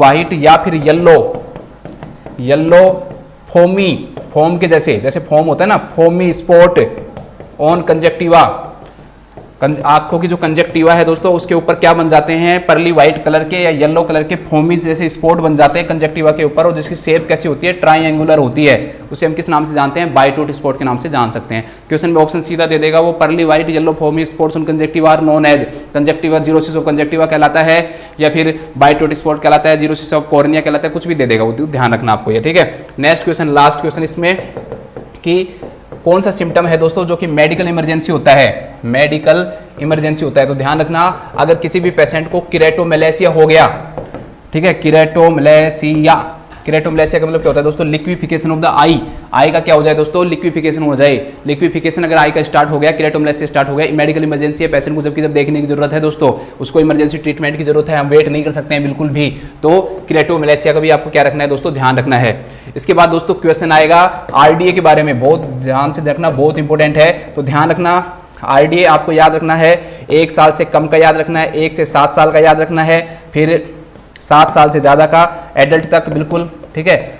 और इसके बाद में दोस्तों आपको याद रखना है किसका, प्रेगनेंसी में याद रखना है और लैक्टेशन के अंदर याद रखना है। बस इतने याद रख लो, बहुत हो जाएगा, ठीक है। 1 साल से कम 350, ठीक है दोस्तों, 350 माइक्रोग्राम होता है, 350 माइक्रोग्राम पर डे। और 1 से 7 साल का कितना हो जाएगा दोस्तों, 400 माइक्रोग्राम पर डे। 7 साल का 600 हो जाएगा, यहाँ पर 850 माइक्रोग्राम, और यहाँ पर हो जाएगा 800 माइक्रोग्राम, और यहाँ पर 950 माइक्रोग्राम। तो ये पूरा आरडी आपको याद रखना है, इंपॉर्टेंट है एग्जाम के पॉइंट ऑफ व्यू से, ध्यान रखना। ज़्यादा भी नहीं याद करो तो कम से कम ये 4 तो याद रख लेना, 400, 600, 800, 950, ठीक है। 1 से 7 साल का 400 है, 7 साल के बाद ही 600 हो जाता है, एडल्ट में भी 600 ही रहता है, ठीक है। प्रेग्नेंट में 800 हो जाता है, और लैक्टेशन में कितना हो जाता है दोस्तों, 950 माइक्रोग्राम हो जाता है पर डे। यही क्वेश्चन अगर बीटा कैरोटीन का पूछ ले, मैंने कहा था इसका प्रीकर्सर क्या होता है, बीटा कैरोटीन, इसकी आरडीए पूछ ले दोस्तों, सीधा आपने बोलो ये याद करके चले गए, बीटा कैरोटीन आपको पता ही नहीं, तो जितनी भी वैल्यू दे रखी है सबको 8 से गुणा कर दो। आईसीएमआर की जो गाइडलाइंस है दोस्तों वो ये कहती हैं कि 8:1 होता है, बीटा कैरोटीन के 8 मॉलिक्यूल से एक मॉलिक्यूल क्या बनता है दोस्तों, आपका विटामिन ए या रेटिनॉल बनता है, तो इसको 8 से गुणा कर दोगे तो वो बीटा कैरोटीन की क्या आ जाएगी, आपका आरडी आ जाएगी। तो आपको कंफ्यूजन नहीं होने की जरूरत है। जैसे इसको 8 से गुणा किया, 8 चौक 3200, तो ये 3200 माइक्रोग्राम आ जाएगी। ठीक है, ये 8 से 48 हो जाएगा। तो इस प्रकार से आप इसको देख लेना। इसके बाद सोर्स सब पढ़ते हैं, लेकिन ऐसे सोर्स मत पढ़ा करो जो पढ़ने का कोई फायदा ही नहीं हो। ऐसे सोर्स पढ़ लेते हो दोस्तों, ग्रीन लीफी वेजिटेबल्स। अरे भाई, सबसे ऐसे क्वेश्चन कैसे आएगा ग्रीन लीफी वेजिटेबल्स? क्वेश्चन आएगा कि रिचेस्ट सोर्स कौन सा होता है, सबसे ज्यादा किसके अंदर पाई जाती है। दोस्तों ऐसे आपके क्वेश्चन आते हैं, तो ध्यान रखना, सबसे ज्यादा रिचेस्ट सोर्स हो या एनिमल सोर्स हो, सबसे ज्यादा होता है हेलीबट लीवर ऑयल। हेलीबट लीवर ऑयल से ज्यादा विटामिन ए किसी में भी प्रेजेंट नहीं होता। सेकंड आएगा cod liver oil, cod liver oil से ज्यादा किसी में भी प्रेजेंट नहीं होता। थर्ड आएगा दोस्तों ओक्स लीवर ऑयल। ठीक है, ओक्स लीवर ऑयल। तो फर्स्ट पे सबसे ज्यादा हेलीबट लीवर ऑयल में, फिर कोड लीवर ऑयल में, और ओक्स से ज्यादा कोड में होता है, कोड से ज्यादा हेलीबट में होता है। लेकिन क्वेश्चन में दोस्तों वो दिया ही नहीं, प्लांट सोर्स में दे दिया सबसे ज्यादा क्या होता है। तो आप हमेशा क्या सुनते रहते हो दोस्तों, कैरेट सुनते रहते हो। दूसरा ध्यान रखना, स्पाइनेज फर्स्ट और सेकेंड। ऐसे नहीं है कि ऐसे लिख दिया मैंने। ठीक है, इनके अगर आप देखोगे कि इनके अंदर कितना विटामिन ए है, तो उस सीक्वेंस में लिखा है सबसे ज्यादा कैरेट में होती है प्लांट सोर्स के अंदर। अगर ओवरऑल लोगे तो इधर ही आएगा हेलीबट लीवर ऑयल, फिर कोड, फिर ओक्स। ठीक है, इनमें इनकी तुलना में बहुत कम होती है प्लांट के अंदर। लेकिन अगर प्लांट में भी पूछ ले कि सबसे ज्यादा किस में होती है, तो कैरेट में होती है। और दूसरे नंबर पे किस में होती है दोस्तों, आपके स्पिनच में होती है, पालक में होती है। ठीक है, ये इसके क्या हो गए, आपके सोर्सेज हो गए। एक क्वेश्चन बना लो, विटामिन ए पढ़ लिया तो कि विटामिन ए प्रोफाइलैक्सिस प्रोग्राम कब आया था? विटामिन ए प्रोफाइलैक्सिस प्रोग्राम या फिर दोस्तों इसी प्रोग्राम को हम किस नाम से जानते हैं, national nutritional programme for prevention of national programme for prevention of nutritional blindness, मतलब कि न्यूट्रिशन के कारण अंधापन होना, उसको प्रिवेंट करने वाला प्रोग्राम 1970 में आया था। दोनों एक ही प्रोग्राम है ये। विटामिन ए प्रोफाइलैक्सिस प्रोग्राम भी बोलते हैं इसको, national programme for prevention of nutritional blindness. ठीक है, तो इसको आपको ध्यान रखना है। कब आया था दोस्तों, आपका 1970 के अंदर ये प्रोग्राम आया था, और ये आपको याद रखनी है। चलो डोज और लिख लो एक बार विटामिन ए की। डोज ऑफ विटामिन ए, कुल डोज कितनी देते हैं दोस्तों, 17 लाख इंटरनेशनल यूनिट देते हैं। 17 लाख इंटरनेशनल यूनिट। 1 ml अगर विटामिन ए पिलाओगे तो आपको 1 lakh international unit vitamin A मिल जाएगी। 1 लाख इंटरनेशनल मिल जाएगी। शुरू कब से करते हैं दोस्तों, 9 महीने से शुरू करते हैं। ठीक है, 9 महीने पे देते हैं, फिर 18 महीने पे देते हैं, फिर इसके बाद 6-6 महीने जोड़ते जाओ। 24 महीने पे देंगे, 30 पे देंगे, 36 पे देंगे, 42 पे देंगे, 48 पे देंगे, 54 पे देंगे, 60 पे देंगे, मतलब 5 साल तक देंगे। शुरू के अंदर कितना देंगे दोस्तों, 1 लाख इंटरनेशनल यूनिट देंगे, मतलब 1 ml देंगे। 1 लाख लिख लो या 1 ml लिख लो। ठीक है, इसके बाद में सब में 2 लाख 2 लाख 2 लाख 2 लाख 2 लाख 2। ठीक है, तो कितना हो गया टोटल दोस्तों, 17 लाख हो जाएगा। ये टोटल विटामिन कितनी देते हैं, 17 लाख इंटरनेशनल यूनिट देते हैं 5 साल तक। ये ध्यान रखना।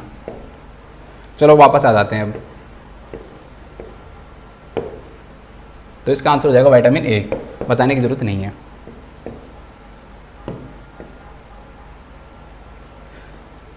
विटामिन डी है, उसकी कमी से क्या होता है।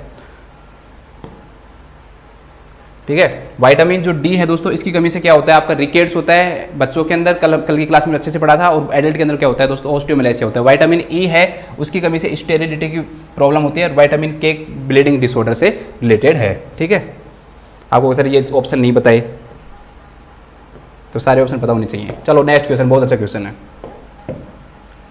विच of the following gas is commonly used in laparoscopic procedure, कि लैप्रोस्कोप का जो प्रोसीजर करते हैं दोस्तों, हम कैमरे का यूज करके जो भी प्रोसीजर कर रहे हैं ना, लैप्रोस्कोप बोलते हैं उसको, तो कौन सी गैस यूज की जाती है दोस्तों। गैस जो यूज करते हैं वो कौन सी यूज करते हैं, CO2, carbon dioxide gas use करते हैं। ठीक है, उसको किस नाम से जानते हैं, उस इंस्ट्रूमेंट को कार्बन डाइऑक्साइड इनसफ्लेटर के नाम से जानते हैं। ध्यान रखना है ये कार्बन डाई इनसफ्लेटर 4 से और 6 लीटर क्या प्रोवाइड करता है पर मिनट, लगभग CO2 प्रोवाइड करता है। एवरेज रेट कितनी होती है, 4 से 6 लीटर पर मिनट कार्बन डाइऑक्साइड प्रोवाइड करता है। और जो इसका प्रेशर जो होता है दोस्तों, वो लगभग 10 से 20 mm ऑफ Hg होता है। 10 से 20 mm ऑफ Hg इसका क्या होता है, प्रेशर होता है। ये ध्यान रखना।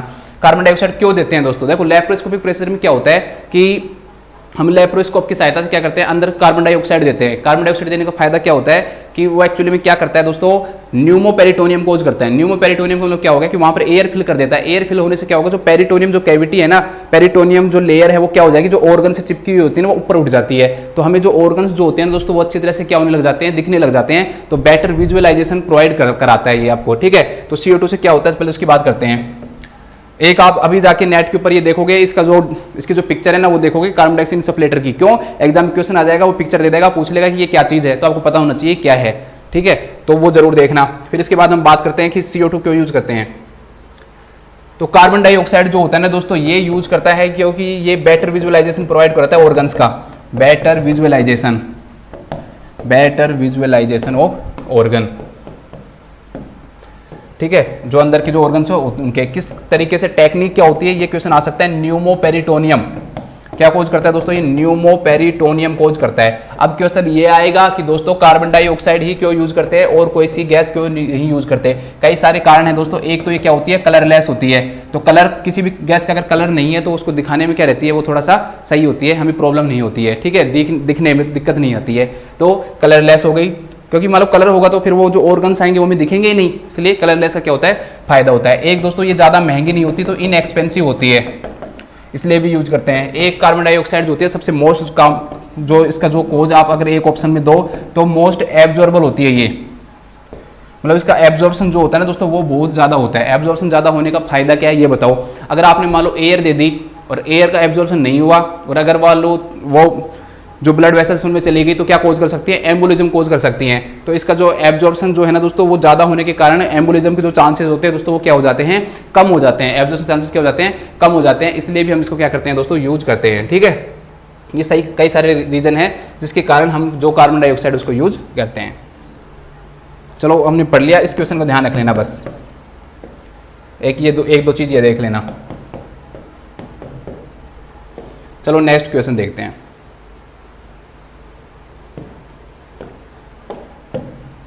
नेक्स्ट क्वेश्चन है दोस्तों कि which of the following route is not contraindicated for administration of potassium chloride. ठीक है, ये थोड़ा सा ऐसा क्वेश्चन है दोस्तों, नोट है यहाँ पे, ध्यान रखना थोड़ा सा ना, यहाँ पे लिख लेना कि नॉट कॉन्ट्राइंडिकेटेड है, ये नॉट कॉन्ट्राइंडिकेटेड।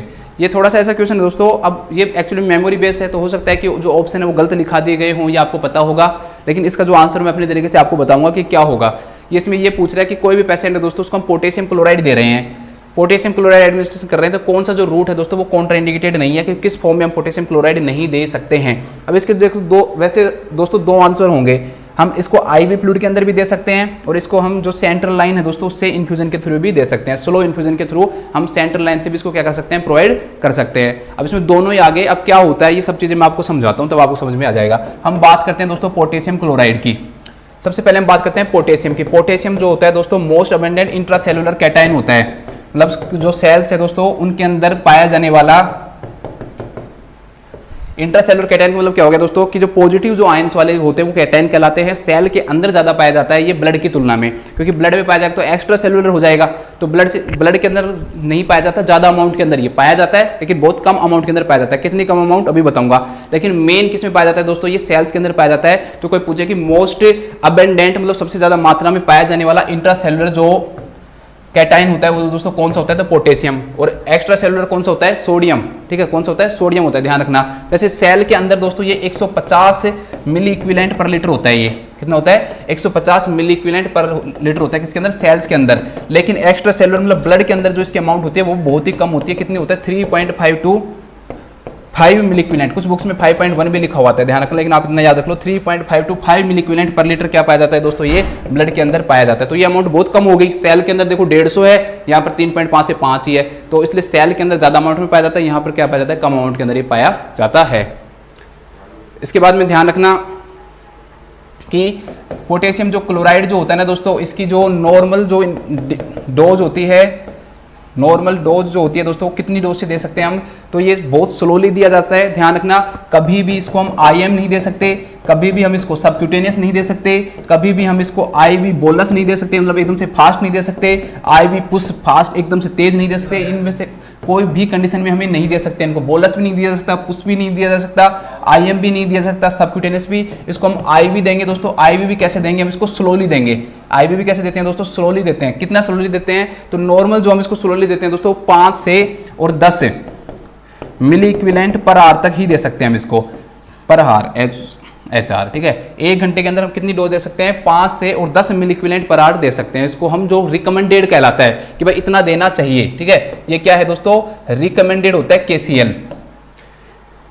और इसको हमेशा डाइल्यूट करके दिया जाता है, फ्लूइड के अंदर डाइल्यूट करके देंगे, बिना डाइल्यूशन के हम इसको कभी भी नहीं देंगे, डायरेक्ट पेशेंट की डेथ भी हो सकती है। ध्यान रखना बहुत ज़्यादा इंपॉर्टेंट है ये।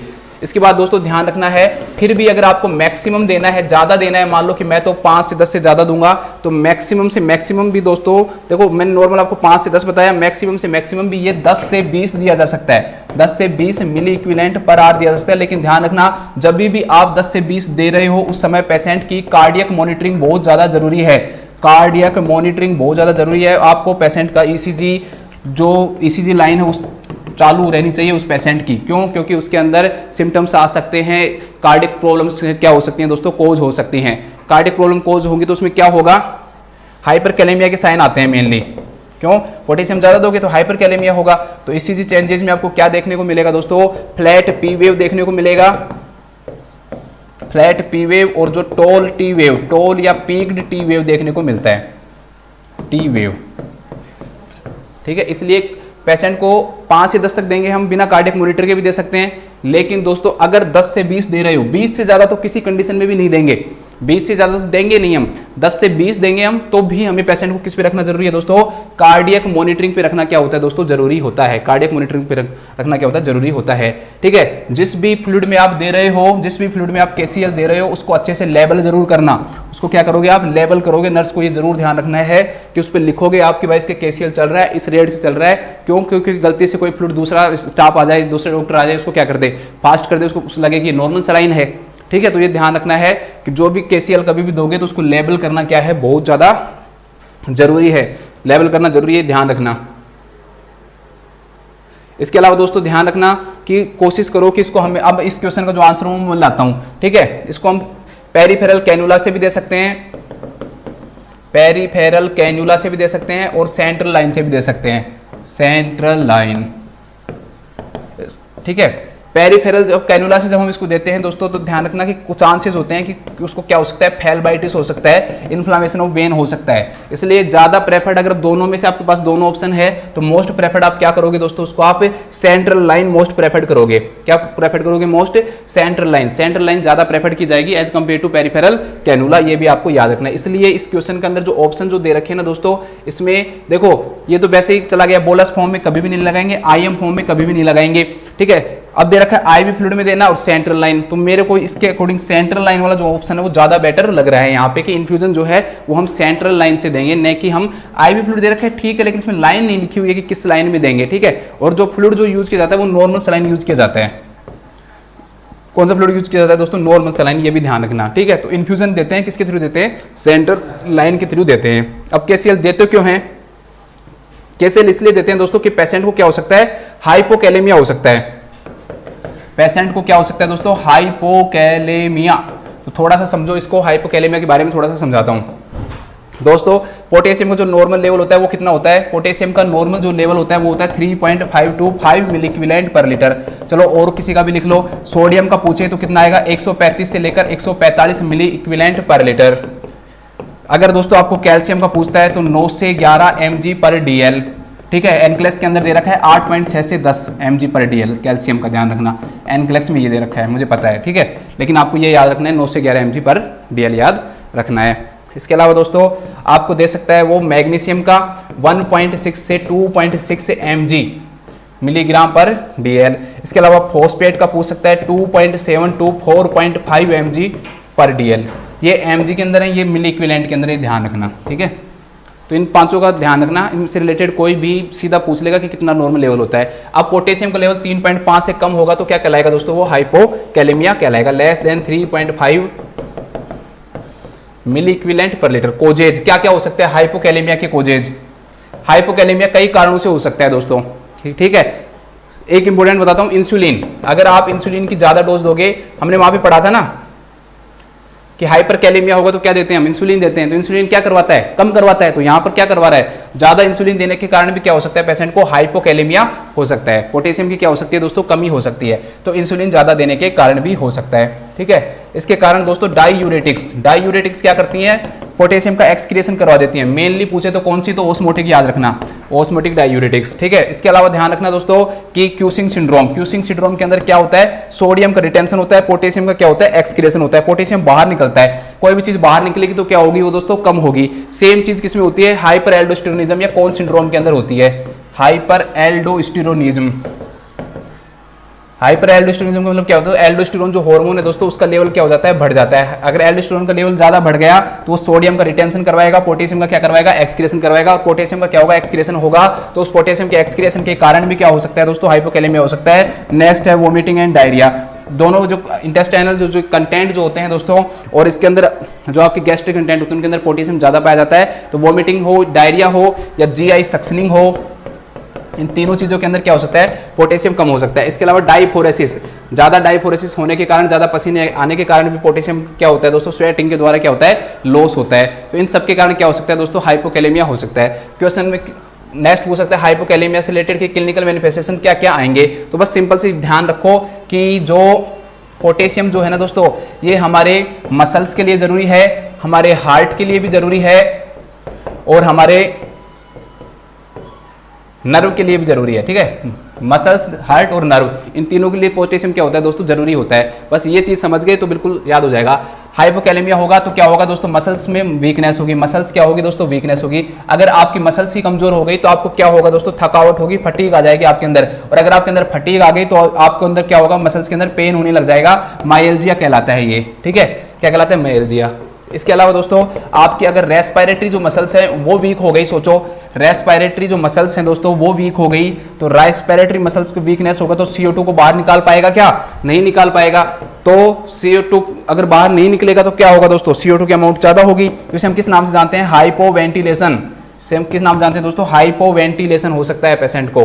क्या हो सकता है, हाइपोवेंटिलेशन हो सकता है। CO2 की अमाउंट ब्लड के अंदर क्या हो सकती है, ज्यादा हो सकती है। इसके अलावा दोस्तों मसल्स को कर रहा है, अगर स्मूथ मसल्स को वीक करेगा, स्मूथ मसल्स को अगर इसने वीक किया दोस्तों, तो इसके कारण क्या कर सकता है दोस्तों, ये स्मूथ मसल्स को वीक करने के कारण ये कर सकता है दोस्तों, एक तो देखो कि पेरिस्टाल्सिस मूवमेंट को कम करेगा। पेरिस्टाल्सिस मूवमेंट को थोड़ा कम कर रहा है तो पेशेंट को क्या होगा दोस्तों, कॉन्स्टिपेशन होगा। कॉन्स्टिपेशन अगर किसी पेशेंट को होता है तो उसको एब्डोमिनल डिस्टेंशन भी देखने को मिल सकता है, एब्डोमिनल डिस्टेंशन, ठीक है, ये भी देखने को मिल सकता है। इसके अलावा दोस्तों कॉन्स्टिपेशन और भी ज्यादा अगर पेरिस्टाल्सिस मूवमेंट बिल्कुल ही क्या हो जाए, खत्म हो जाए, तो इसे हम किस नाम से जानते हैं, पैरालाइटिक इलियस, ठीक है, पैरालाइटिक इलियस के नाम से हम इसे जानते हैं। तो पैरालाइटिक इलियस भी देखने को मिल सकता है अगर हार्ट को इफेक्ट कर रहा है, ठीक है।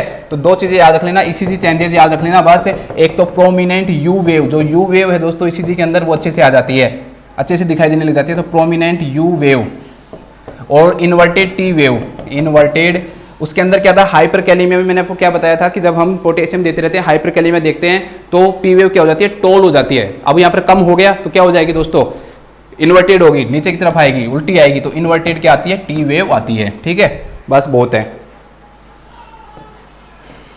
चलो अब वापस आते हैं। तो इस क्वेश्चन का मैंने आंसर बता दिया। मेरे अकॉर्डिंग क्वेश्चन का आंसर क्या रहेगा दोस्तों, इन्फ्यूजन वाया सेंट्रल लाइन। क्यों, क्योंकि अगर हम पेरिफेरल कैनुला से दे रहे हैं तो वो क्या कोज कर सकता है, फेल्वाइटिस कोज कर सकता है, ठीक है। इसमें IM रूट है, कभी भी नहीं देंगे इस रूट से हम, बोलस फॉर्म में तो कभी गलती से भी नहीं देंगे। चलो नेक्स्ट क्वेश्चन देखते हैं दोस्तों। अब हमारे एक दो क्वेश्चन पढ़ेंगे बस हम, उसके बाद इस क्लास को खत्म करेंगे क्योंकि काफ़ी लंबी क्लास हो जाएगी ये, फिर अगली क्लास में पढ़ेंगे। चलो लास्ट पढ़ देता हूँ। विच of the following colour coded bag is used for discarded needle for BMW management.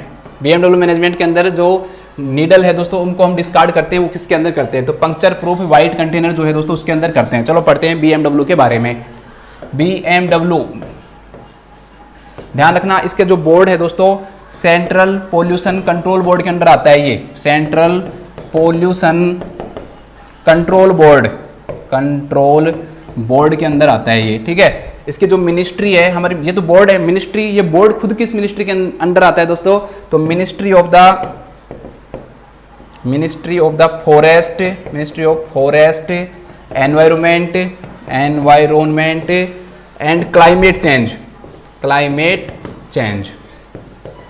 ठीक है। ये बोर्ड रूल बनाएगा, लेकिन ये बोर्ड भी किसके कंट्रोल में होता है? इस मिनिस्ट्री के कंट्रोल में होता है, ठीक है, मिनिस्ट्री ऑफ फॉरेस्ट, एनवायरनमेंट और क्लाइमेट चेंज के। इसके सबसे पहले जो रूल बने हैं उनको किस नाम से जानते हैं हम? BMW मैनेजमेंट, ठीक है, मतलब बायोमेडिकल वेस्ट मैनेजमेंट, ठीक है। इसके अलावा इसको बोलते हैं हम handling rules, biomedical waste management handling rules, management handling rules, ठीक है। Biomedical waste management handling rules के नाम से हम इसे जानते हैं। अभी 2016 के अंदर ये क्या हुआ है? इनका अमेंडमेंट हुआ है वापस से, ठीक है, दोबारा से इसका 2016 के अंदर ये रूल क्या किए गए हैं? थोड़े से चेंज किए गए हैं। अब इसके अंदर दोस्तों ध्यान रखना, इसके अंदर ये जो रूल्स दे रखे हैं इनके अंदर कई सारी शेड्यूल्स दे रखी हैं, ठीक है, जैसे कई सारे पेज दे रखे हैं जो उनको शेड्यूल्स बोलते हैं, अनुसूचियाँ बोलते हैं। उन अनुसूची में ध्यान रखना है आपको, जो शेड्यूल जो फर्स्ट है और शेड्यूल जो सेकंड है वो आपके क्या है? इंपॉर्टेंट है, सूची, ठीक है। शेड्यूल फर्स्ट और शेड्यूल जो सेकंड है दोस्तों वो क्या है? आपकी इंपॉर्टेंट है, शेड्यूल फर्स्ट और शेड्यूल सेकंड। शेड्यूल जो फर्स्ट है दोस्तों उसके अंदर किस प्रकार से इन सब का क्या किया जाता है? कलेक्शन किया जाता है, किस प्रकार से ये इनका क्या किया जाता है? इनको डिस्पोज किया जाता है, वो दे रखा है। और सेकंड के अंदर जो कलर कोडिंग जो आती है ना, कलर कोडिंग, ये आपकी कलर कोडिंग क्या रहेगा? कंटेनर क्या रहेंगे? कौन सा कंटेनर किस में यूज करेंगे? ये सब किस में दे रखा है? शेड्यूल सेकंड में दे रखा है। ये भी थोड़ा सा देख लेना अगर याद रहे तो।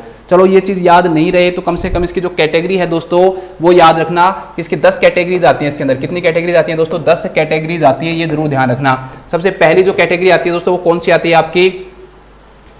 Human anatomical waste, human anatomical waste. दूसरी आती है, आपको याद करा दूंगा मैं, टेंशन मत करो। दूसरी आती है दोस्तों एनिमल वेस्ट, दूसरी जो कैटेगरी आती है दैट इज एनिमल वेस्ट, ठीक है। इसके बाद आती है माइक्रोबायोलॉजी एंड बायोटेक्नोलॉजी वेस्ट,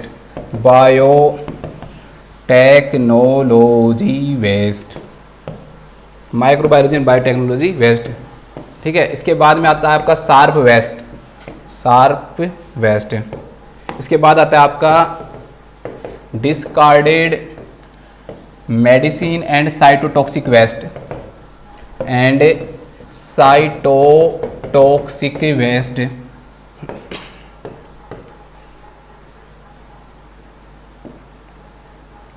इसके बाद आता है आपका दोस्तों सोइल्ड वेस्ट। इसके बाद आता है आपका सॉलिड वेस्ट। इसके बाद आता है लिक्विड वेस्ट, याद करा दूंगा मैं अभी आपको, एक बार लिख लेते हैं। इसके बाद आता है इंसिनरेशन वेस्ट, या एस भी बोलते हैं इसको, एस भी लिखा हुआ सकता है, या राख या वेस्ट। और इसके बाद लास्ट आता है केमिकल वेस्ट। ट्रिक लिखो, सीधा क्वेश्चन दे दे कि 9वीं कैटेगरी कौन सी है, 8वीं कौन सी है, 7वीं कौन सी है, 6वीं कौन सी है, तो आपको ये पता होना चाहिए। ट्रिक लिखो, हमारे अपने महेंद्र सिंह धोनी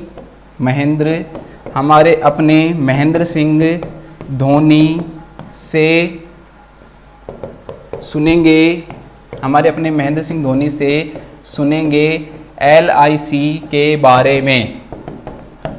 हमारे अपने महेंद्र सिंह धोनी से सुनेंगे LIC के बारे में। देखो, हमारे ह्यूमन, अपने एनिमल, महेंद्र सिंह धोनी से सुनेंगे LIC, ठीक है, और के बारे में यहाँ पे याद नहीं रखना, के बारे में, ठीक है। तो हमारे अपने महेंद्र सिंह धोनी से सुनेंगे।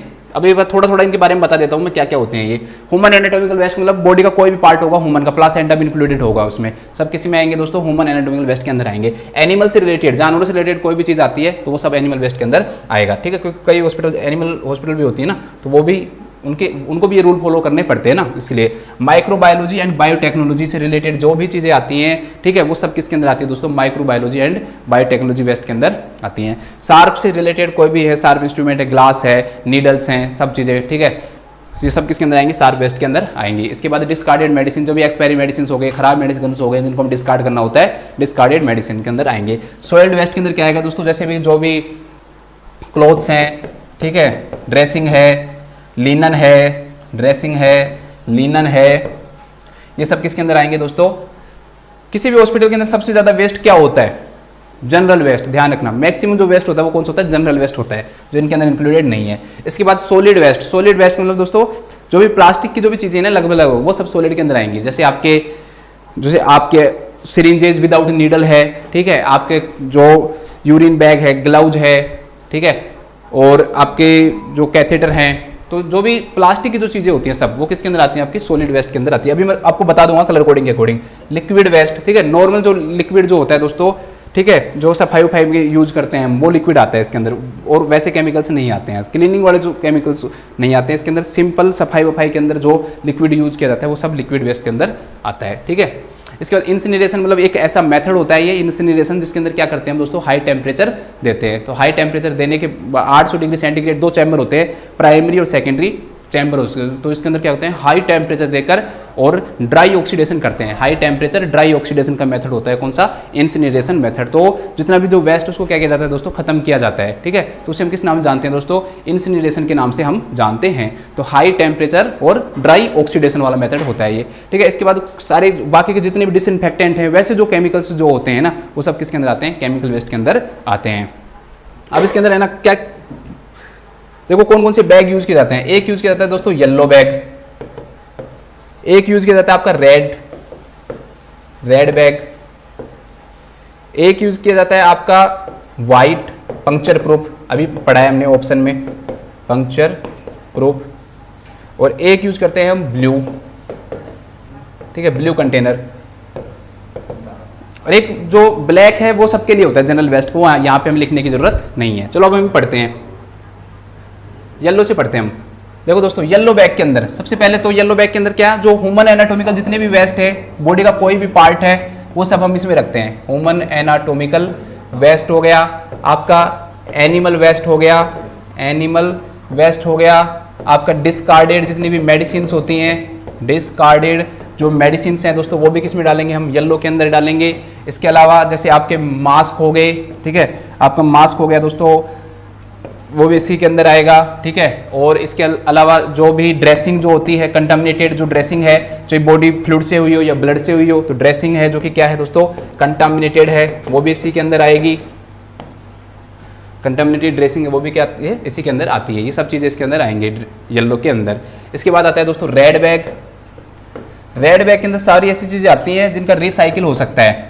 क्या हो सकता हो? जिनका रिसाइकिल हो सकता हो, तो वो सब किसके अंदर आती है दोस्तों? रेड बैग के अंदर आती हैं। तो ज़्यादातर हार्ड आइटम है, प्लास्टिक के जो आइटम है आप उनको ऐसे याद रखो, वो सब किसके अंदर आते हैं दोस्तों? आपके रेड के अंदर आते हैं। तो सिरिंजेज विदाउट नीडल, नीडल को हटा के जो सिरिंजेज डालेंगे हम, सिरिंजेज विदाउट नीडल, वो इसके अंदर डालेंगे हम, विदाउट नीडल, ठीक है। सिरिंजेज विदाउट नीडल है वो भी हम इसी के अंदर डालेंगे। इसके अंदर एक चीज़ और ध्यान रखना, थोड़ा सा अलग है ये, ब्लड बैग। जो बैग यूज किया उसके अंदर अगर ब्लड बच गया, कुछ भी रह गया है, तो वो भी हम किसके अंदर डालते हैं? येलो के अंदर डालते हैं। रेड बैग के अंदर देखो सिरिंजेज है विदाउट नीडल है, वो डालेंगे हम। इसके अलावा हमारे जो ग्लव्स होते हैं दोस्तों वो भी इसी के अंदर डालते हैं हम, ठीक है। इसके अलावा जैसे जो आईवी फ्लूइड की जो बोटल्स हैं, जो खाली जो बोटल्स होती हैं, आईवी फ्लूइड की बोटल्स होती हैं दोस्तों, वो भी हम किसके अंदर डालते हैं? आपके रेड के अंदर ही डालते हैं, ठीक है। आपने कैथेटर, यूरिन बैग है, कैथेटर है, कैथेटर हो गया आपका, ठीक है, आपका एनजी ट्यूब हो गया, तो ये सब किसके अंदर आती है दोस्तों? आपकी रेड बैग के अंदर आती हैं। इसके बाद आता है नेक्स्ट दोस्तों, रेड बैग मैंने बता ही दिया। इसके बाद आता है वाइट पंक्चर प्रूफ और एक आता है ब्लू कंटेनर। तो जितनी भी नीडल्स होती हैं, स्कालपेल्स होती हैं, नीडल्स और स्कालपेल्स दोस्तों ये सब किसके अंदर आती हैं? वाइट पंक्चर प्रूफ के अंदर आती हैं, ठीक है। एक आता है आपका ब्लू, तो ग्लासेज से रिलेटेड जो भी आती है ना दोस्तों, ग्लासेज से रिलेटेड और मेटल से रिलेटेड, ग्लासेज एंड मेटल से रिलेटेड वो किसके अंदर आते हैं? ब्लू। जैसे एम्प्यूल्स हो गए, एम्प्यूल्स हो गए, आपकी वाइल्स हो गई, ठीक है। कोई भी ब्रोकन कोई भी ग्लास है, ठीक है, कोई भी प्रोस्थेटिक लगा हुआ था मेटल का, वो आपने निकाला, तो वो सब किसके अंदर आएंगे? आपके ब्लू कंटेनर के अंदर आएंगे। तो एक बार देखते हैं। तो इस क्वेश्चन का सिंपल सा आंसर हो गया, कि डिस्कार्डेड नीडल पूछ रहे हैं, तो नीडल किसके अंदर आएगा दोस्तों, वाइट कंटेनर के अंदर आएगा। ठीक है, तो ये हमारी एक छोटी सी क्लास थी। अगली क्लास के अंदर आगे के क्वेश्चन लेते हैं। सभी मेरे साथ बने रहो। ठीक है दोस्तों, सभी अपना ध्यान रखो, स्वस्थ रहो, खुश रहो। Thank you so much.